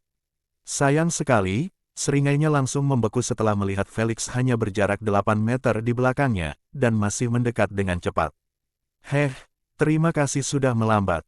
Ternyata tujuan Felix sebenarnya dengan melemparkan bom itu hanyalah untuk menghentikan laju tikus itu. Ia paham betul bahwa bahkan dengan kecepatan maksimalnya, mengejar tikus pemalas hanyalah angan-angan. Bagaimanapun, dua kaki tidak akan pernah bisa berlari lebih cepat daripada 4 kaki. Namun, sekarang setelah ia mencapai kecepatan lari puncak, sementara tikus itu baru saja akan berakselerasi, ia yakin dapat mengejarnya. Tikus malang itu hanya bisa berjuang untuk menjaga jarak di antara mereka tanpa mengambil napas sedikit pun. Bom-bom yang berputar di tangan Felix menghalanginya untuk melakukannya. Persetan dengan Maze yang menyebalkan ini, dan garis keturunannya, putus asa dan kehilangan harapan, si tikus malas hanya bisa menyalahkan labirin karena menghalangi kemampuannya menggali bawah tanah. Bagaimana dengan kemampuan puncak lainnya? Dia tidak dapat menggunakannya meskipun dia menginginkannya karena itu mengharuskannya membuka mulutnya untuk memuntahkan hujan batu tajam. Jika bukan karena keterbatasan itu, situasi ini akan terjadi dalam skenario yang berbeda. 8 meter, 7, 5, 2 meter. Senyum Felix semakin lebar saat matanya menatap tikus malas yang tampak putus asa. Ia mengulurkan tangannya dan tiba-tiba menerjangnya, menangkapnya dari kaki belakang. Deguk, si tikus malas tersandung karena tidak bisa menjaga keseimbangannya dengan hanya 3 kaki. Dia dan Felix berguling ke depan beberapa kali. Namun, tangan Felix tidak pernah melepaskan kakinya. Saat Felix berhasil menyeimbangkan diri, dia berdiri dan mengangkat Lazirat dengan kakinya. Tunggu, tanpa menggunakan racun atau mendengarkan teriakan si tikus malas, Felix menghantamkan tubuhnya dengan tanah logam sekeras yang ia bisa. Wajah putus asa si tikus malas adalah yang pertama kali menyentuh lantai. Ledakan, suara yang dihasilkan dari tabrakan itu sungguh di luar nalar. Bagi sebagian orang, suara itu terdengar seperti granat yang meledak, sementara bagi sebagian lainnya, suara itu lebih seperti balon yang meledak. Satu-satunya hal yang disetujui adalah tidak seorang pun akan mendoakan nasib si tikus malas menimpa musuh terburuk mereka. Itu menyenangkan, benar, puas. Felix dan Asna, kedua psikopat itu menatap sisa-sisa kepala si tikus malas yang pecah berkeping-keping di area itu, menciptakan pemandangan mengerikan yang mengerikan.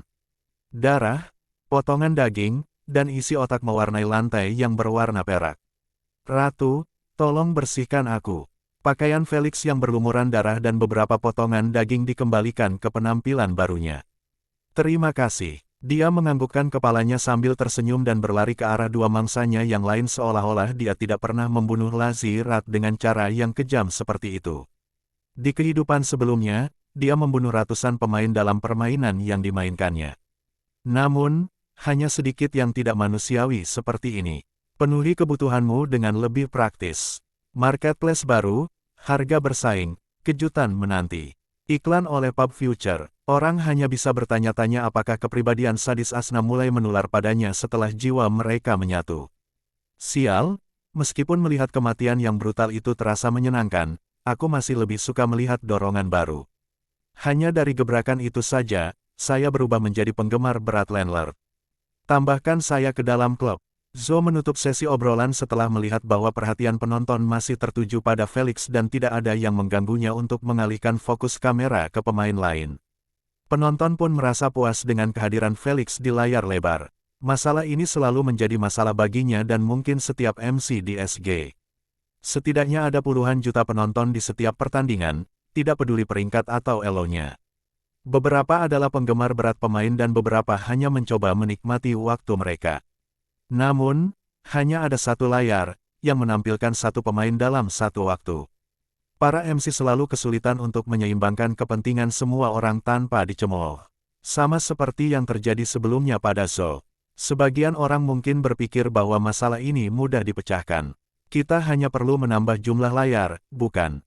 Salah, ini sudah pernah diuji sebelumnya dan berakhir dengan mengerikan. Suara-suara memekakkan telinga yang ditambahkan oleh layar-layar itu di luar dugaan.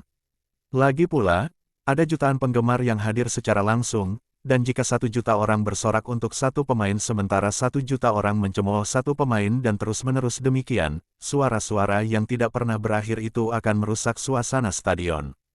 Biasanya, MC lebih suka stadion yang berisik untuk kemeriahan.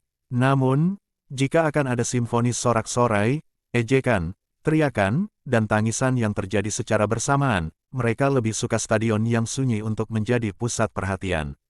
Maka dari itu, panitia aturan SG harus membatalkan rencana tersebut dan kembali menggunakan hanya satu layar, memproyeksikan satu pemain agar penonton fokus pada, suka atau tidak. Setidaknya pada saat itu, suara tersebut akan koheren. Pemilik rumah akan segera menghubungi batalion dan wajah tercela. Bagaimana cara menghadapi mereka? Kata Zo. Ada apa dengan mereka? Bingung? Felix menopang dagunya dengan tangannya, sembari memperhatikan mangsanya tetap membeku di depan dinding. Sepertinya mereka menemukan sesuatu di dalam tembok.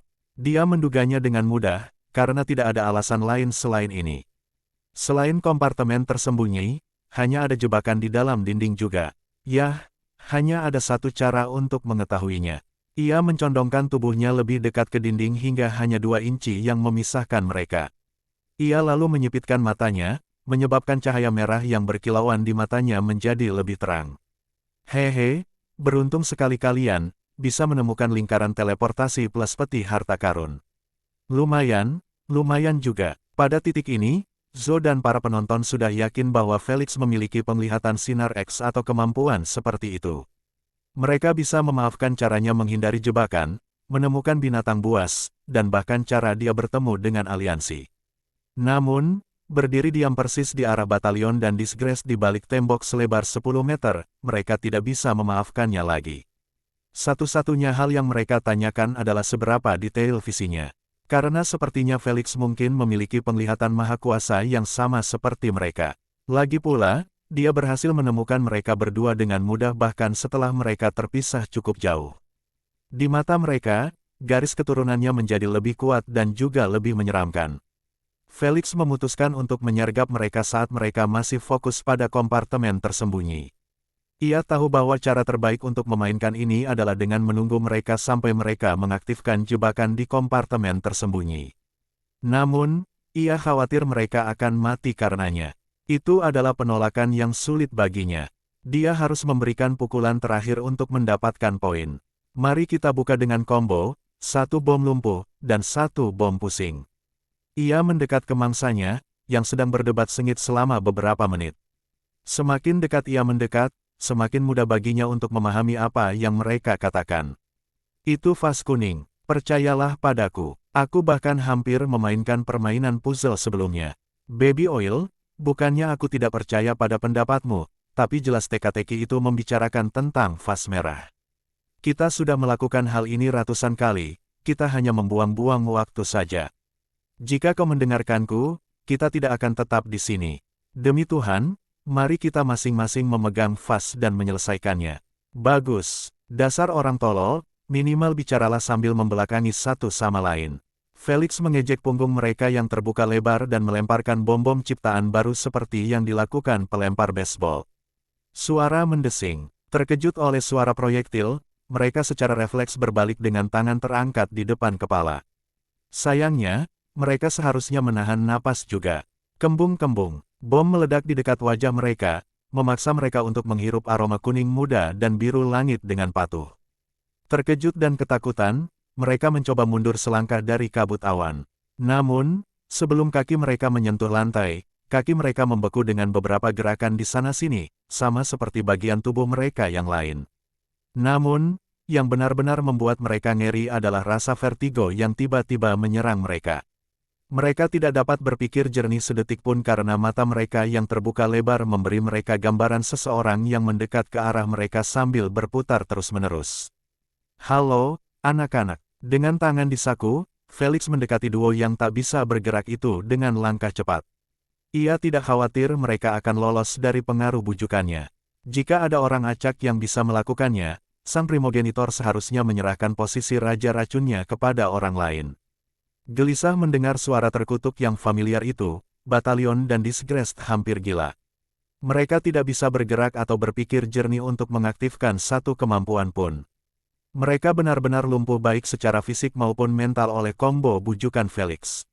Kalau saja mereka bisa menutup mata, rasa pusing itu akan berkurang dan membiarkan mereka mengaktifkan kemampuan mereka. Sayangnya, bahkan kelopak mata mereka pun lumpuh. Lain kali, jangan menjalin kemitraan jika Anda tidak tahu cara kerjanya. Itulah nasihat terakhir yang mereka dengar sebelum tengkorak mereka ditusuk dengan jari telunjuk Felix tepat pada detik kelima. Felix sudah memperhitungkan semuanya dalam benaknya. Ia benar-benar yakin bahwa hanya 2 bom yang cukup baginya untuk menghabisi mereka. Jika tidak, ia akan melemparkan 2 bom lagi sebagai tindakan pencegahan.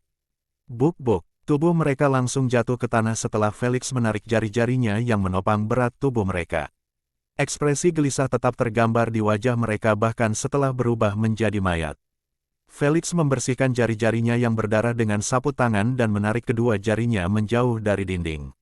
Jari-jari itu tergeletak tepat di depan kompartemen tersembunyi. Setelah berurusan dengan mayat-mayat itu, dia berdiri beberapa meter dari dinding dan menyipitkan matanya, mencoba melihat bentuk persis benda-benda di dalamnya. Dia bukan orang terbelakang seperti mereka berdua, yang berdiri hanya 1 meter dari kompartemen. Namun, ia bisa memaafkan perilaku mereka karena mereka tidak memiliki visi yang sama dengannya. Jika mereka memilikinya, mereka akan sangat takut karena mereka sangat dekat dengan neraka. Matanya memantulkan lingkaran merah yang berdenyut karena gelombang panas, dada berukuran sedang, dan serangkaian jebakan mematikan yang menunjuk ke pintu masuk. Dia dengan mudah mengetahui bahwa lingkaran itu adalah alat teleportasi. Sedangkan untuk peti, dia tidak bisa melihat warna dan peringkat aslinya, karena peti itu bersinar dengan cahaya merah. Bagaimana menurutmu Asna? Haruskah kita lanjutkan atau terus berburu? Baiklah, saya rasa sebaiknya kau mencobanya karena hakimmu menyebutkan bahwa mungkin ada gulungan yang dapat membawamu untuk membuka peti. Memang, satu-satunya masalah yang saya khawatirkan adalah pangkat peti itu. Saya tidak ingin terpancing. Lakukan saja. Menyenangkan, batuk, maksudku itu penting untuk kemenanganmu. Felix tidak mau repot-repot membalasnya lagi. Dia memang bodoh karena meminta pendapatnya. Jelas dia hanya ingin bersenang-senang, tidak peduli dengan hasil permainan atau taruhan. Dia tahu pasti bahwa dia bahkan mungkin mengusulkan untuk mengaktifkan lingkaran teleportasi hanya untuk memenuhi rasa ingin tahunya. Persetan, aku mampu mengambil risiko dengan poinku. Dengan fokus, dia menyipitkan matanya ke area di depan kompartemen tersembunyi. Dia maju selangkah demi selangkah dengan indera yang tajam, tidak berani meremehkan jebakan di depannya. Dia tidak tahu gambar dan kata mana di depannya yang merupakan kunci kompartemen atau jebakan. Ia berhenti di depan dua kalimat kaligrafi, yang memancarkan aura misteri dan keindahan. Ia yakin bahwa kunci saat ini adalah salah satu atau keduanya, karena keduanya berada tepat di tengah pintu kompartemen. Senang, matanya berbinar saat menyadari bahwa itu adalah teka-teki. Sudah waktunya baginya untuk menggunakan sihirnya yang telah lama hilang. Apa yang kau cari ada di puncak. Tapi intiplah di bawah kakimu, untuk memperoleh apa yang kau cari. Matanya terfokus pada teka-teki kedua, vas yang pecah, terutama alasnya, harus dipindahkan, untuk mencapai ruang lain. Felix meletakkan dagunya di tangannya dan terkekeh setelah membaca dua teka-teki itu. Tanpa menguras banyak sel otak, Felix tahu apa arti teka-teki itu dengan mudah. Lagi pula, dia sedang melihat ruang tersembunyi tepat di balik teka-teki itu. Hal itu membuat misteri teka-teki itu menjadi nihil. Jika teka-teki itu adalah teka-teki lain, mereka akan butuh beberapa menit untuk memahami maknanya. Lagi pula, kedua teka-teki itu bukanlah satu-satunya teka-teki di dinding, tetapi hanya satu dari jutaan prasasti di dinding dan lantai. Jumlahnya yang sangat banyak akan membuat siapapun tak berdaya dalam menghubungkan teka-teki satu sama lain. Jika tidak demikian, Batalion dan Disgrace tidak akan menghabiskan begitu banyak waktu untuk menatapnya. Dengan ekspresi geli, ia memeriksa bagian bawah kakinya, berharap menemukan kunci pintu yang sebenarnya. Seperti dugaannya, tiga vas yang pecah menjadi beberapa bagian acak dengan warna yang berbeda, menyambut matanya. Kuning, merah, dan putih susu. Dia berjongkok di samping mereka dan memeriksa masing-masing dengan saksama. Jadi ini alasan pertengkaran mereka sebelumnya. Dia tidak tahu apakah harus tertawa atau menangis melihat IQ mereka yang rendah. Bukankah jawaban yang sebenarnya sudah sangat jelas? Felix bahkan tidak berpikir sedetik pun sebelum menyadari bahwa vas putih susu itu adalah kunci sebenarnya dari kompartemen itu. Dia dengan mudah menyimpulkannya dari teka-teki kedua. Felix menafsirkannya seperti itu. Untuk menggunakan lingkaran teleportasi, pertama-tama seseorang harus menyusun salah satu teka-teki. Ini adalah penafsiran pertama dan juga yang termudah. Batalion dan Disgrace mungkin sudah menduganya. Namun, penafsiran tersembunyi yang sebenarnya ada pada frasa terakhir. Untuk mencapai ruang lain, ini jelas menyiratkan bahwa ada lingkaran teleportasi di dalam tembok. Jika Batalion dan Disgrace menyelidiki lebih dalam frasa ini, mereka akhirnya akan mengetahui bahwa ada hubungan antara salah satu vas teka-teki dan lingkaran teleportasi. Warnanya, lingkaran teleportasi terkenal karena warnanya yang putih susu, seperti satu-satunya vas yang memiliki warna ini. Namun, para badut itu terus berdebat tentang dua lainnya, sama sekali mengabaikan kunci yang sebenarnya. Ya, teka-teki silang, biar aku yang memecahkannya untukmu. Dengan penuh semangat, Asna berdiri di tempat tidurnya, tidak peduli dengan tubuhnya yang menawan. Dia menyipitkan mata menatap teka-teki itu dan mengingat posisi setiap bagiannya.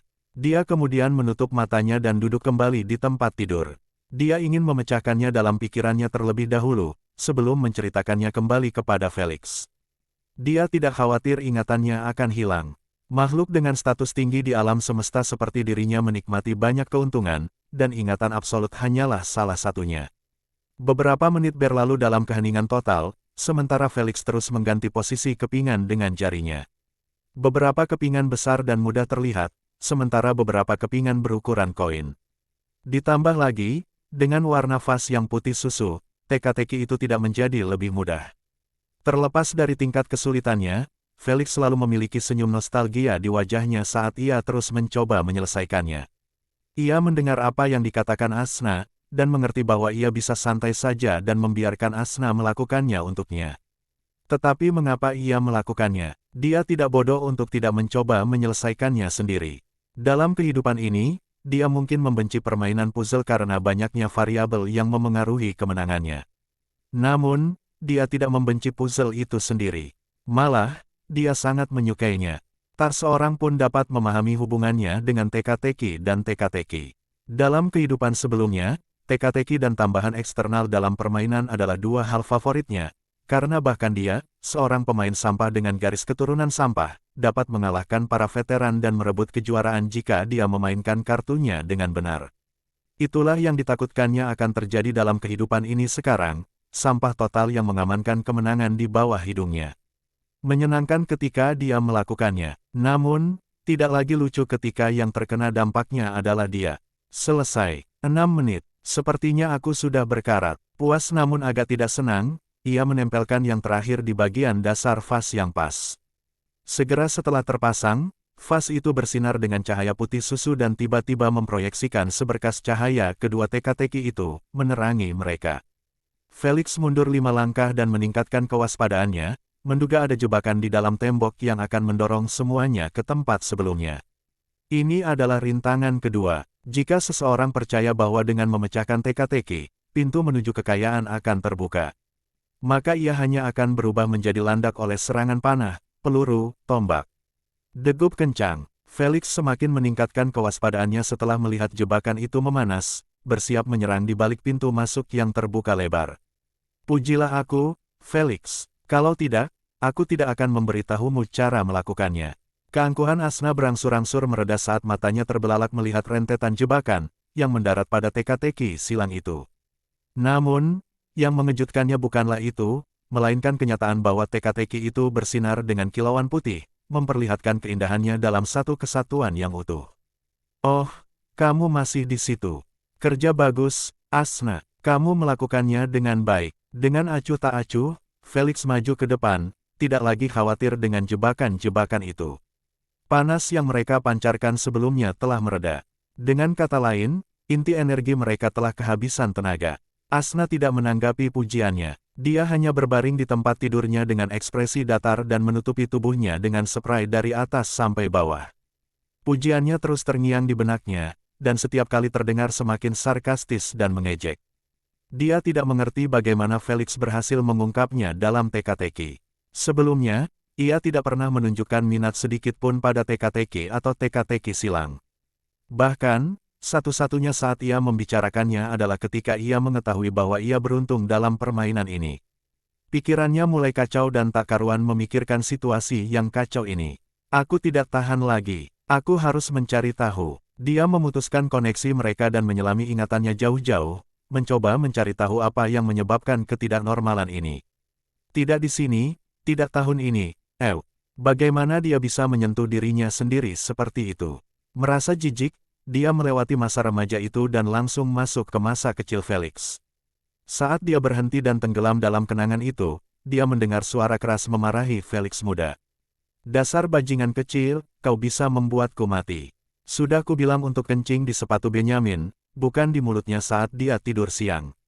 Sial, sekarang dia mengadu padaku di pub. Bagaimana mungkin aku bisa menghadapi semua orang di sana? Tapi aku ingin berusaha sebaik mungkin dan menyenangkanmu. Felix muda merajuk sambil menatap Robert dengan mata seperti anak anjing. Berhentilah menunjukkan wajah malaikat itu. Kau tidak akan bisa lolos dari hukuman, apapun yang terjadi. Mendengus-mendengus.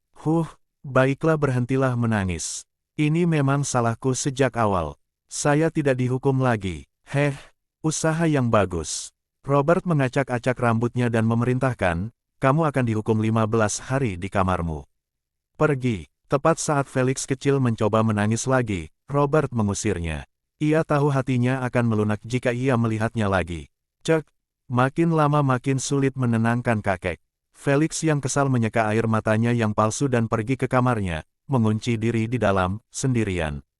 Ia melangkah ke arah pintu yang bertuliskan lebih besar dari ruang permainan kurang dari. Setidaknya aku masih punya anak-anak yang menemaniku. Dengan senang hati, dia membuka kamar itu sambil tersenyum, memperlihatkan isinya kepada Asna. Apa-apaan yang aku lihat ini? Asna langsung ternganga melihat bagian dalamnya, tidak tahu bagaimana cara mengungkapkan ketidakpercayaannya.